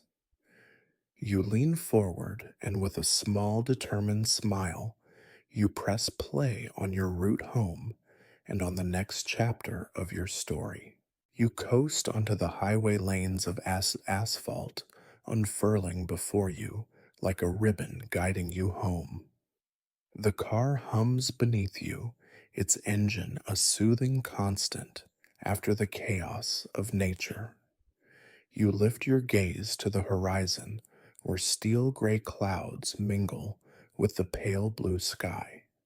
You navigate the on ramp and merge into a steady flow of traffic, each vehicle a silent witness to your return from the wild. Memories of the swamp's biting night air linger, the initial plunge into murk, the weight of waterlogged boots, and the sting of a mosquito army that nearly toppled you. Yet here you are, boots still on poles, tucked away yet transformed. You flex your bruised ankle inside the brace, testing its strength, and the dull throb that greets you feels less like punishment and more like proof of survival. You spot a roadside cafe sign ahead, beckoning with promises of coffee and sandwiches. Your stomach rumbles in agreement. You signal right exit the highway and pull into the small gravel parking lot. The sign reads Last Stop Cafe in cheerful red letters, a beacon of civilization's simple comforts. You kill the engine and let the silence fill the car's cabin. You climb out, boots crunching on gravel, and feel the sun's warmth on your face. The air tastes sweet, no hint of swamp rot or damp leaf mold. You lean against the car's door and take a deep breath, lungs filling with freedom. You button your clean shirt's collar and smooth out the fabric, the remnants of sweat damp still fading. Inside the cafe, the bell above the door jingles as you enter. The scent of brewing coffee and fresh pastries envelops you. The barista, a young woman with bright eyes, greets you. Rough morning, she asks. You manage a crooked grin. You could say that you reply, voice thick with relief and pride. You order a strong black coffee and a ham and cheese sandwich. You settle into a corner booth and cradle the mug between both hands. Steam spirals upward, warming your chilled fingers. You take a slow sip, the bitterness a perfect counterpoint to the mellow warmth. You close your eyes and let the flavor center you. Your sandwich arrives on a plate, a simple testament to normalcy. You bite into it, the bread soft and cheese melting in your mouth. The taste of everyday life, salt bread meat, grounds you more firmly than any compass ever could. You chew deliberately, savoring each bite as if it were a feast. You glance around the cafe patrons, reading newspapers, typing on laptops, chatting softly. The world goes on oblivious to the trials you conquered just hours ago. You smile inwardly. Your story now tangibly differs from theirs, but the resonance of survival binds you all. You lift your coffee again and offer an unspoken toast to resilience. Finishing your meal, you pay at the counter and step back into sunlight. You stretch your arms overhead chest, expanding with a deep breath.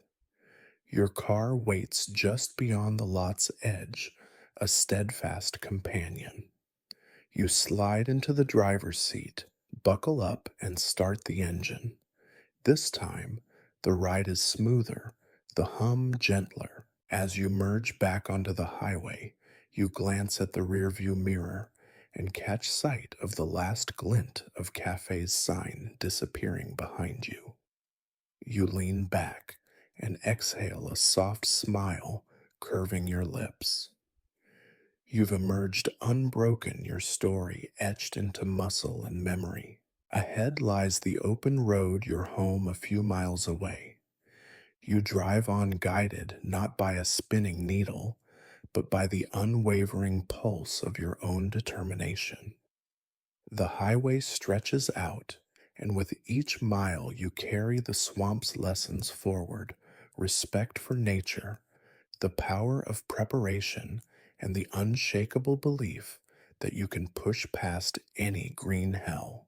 You press the accelerator gently, and the car responds with a hum that feels like a heartbeat. You navigate the bends and straightaways with steady hands. Every turn, every mile brings you closer, not just to home, but to the next great story you'll tell, one of endurance, transformation, and the quiet strength that lives within. With the sun dipping low and your destination nearing you, smile, ready for whatever comes next. You ease the car onto familiar streets as the sun's last rays filter through the windows, painting everything in a gentle amber glow. The world feels softer, now edges blurred and hard lines fading into the warmth of dusk. You release the day's tension like a held breath, exhaling into the comfort of homeward miles. Each gentle hum of the engine echoes a lullaby, guiding you toward rest rather than survival. Memories flicker through your mind. The hush of midnight under tangled roots, the flash of embers in a distant fire, the cold certainty of rushing water against damp skin, and the triumphant crunch of gravel beneath your final steps. These moments, vivid and primal, weave together into a tapestry that hums with the raw power of nature and the unbreakable will that carried you through it. Now, as the sky deepens to indigo, you cradle the steering wheel like a lantern, its warmth radiating trust. Every mile behind you transforms from struggle into story, each ache in your muscles a badge of honor. You let the rhythm of the road lull you, energy ebbing in gentle waves, inviting sleep to approach on soft feet. Ahead, your door swings open onto soft carpet and waiting arms. The scent of home, fresh laundry, warm dinner beckons. Yet even in the sanctuary of four walls, you carry the swamp's echo in your bloodstream. Respect for unseen hazards, gratitude for small victories, and the quiet knowledge that clarity often blooms in the stillest reflections. So, as headlights fade into evening's hush, let your pulse slow and your breathing deepen. In the mirror, glance see not only the traveler you were, but the storyteller you've become, seasoned by trials and refined by resilience. Drift into rest with this promise that tomorrow's sunrise will greet a softer you, forever marked by the strength of 8 days lost in the swamp and the endless horizon of stories still to tell.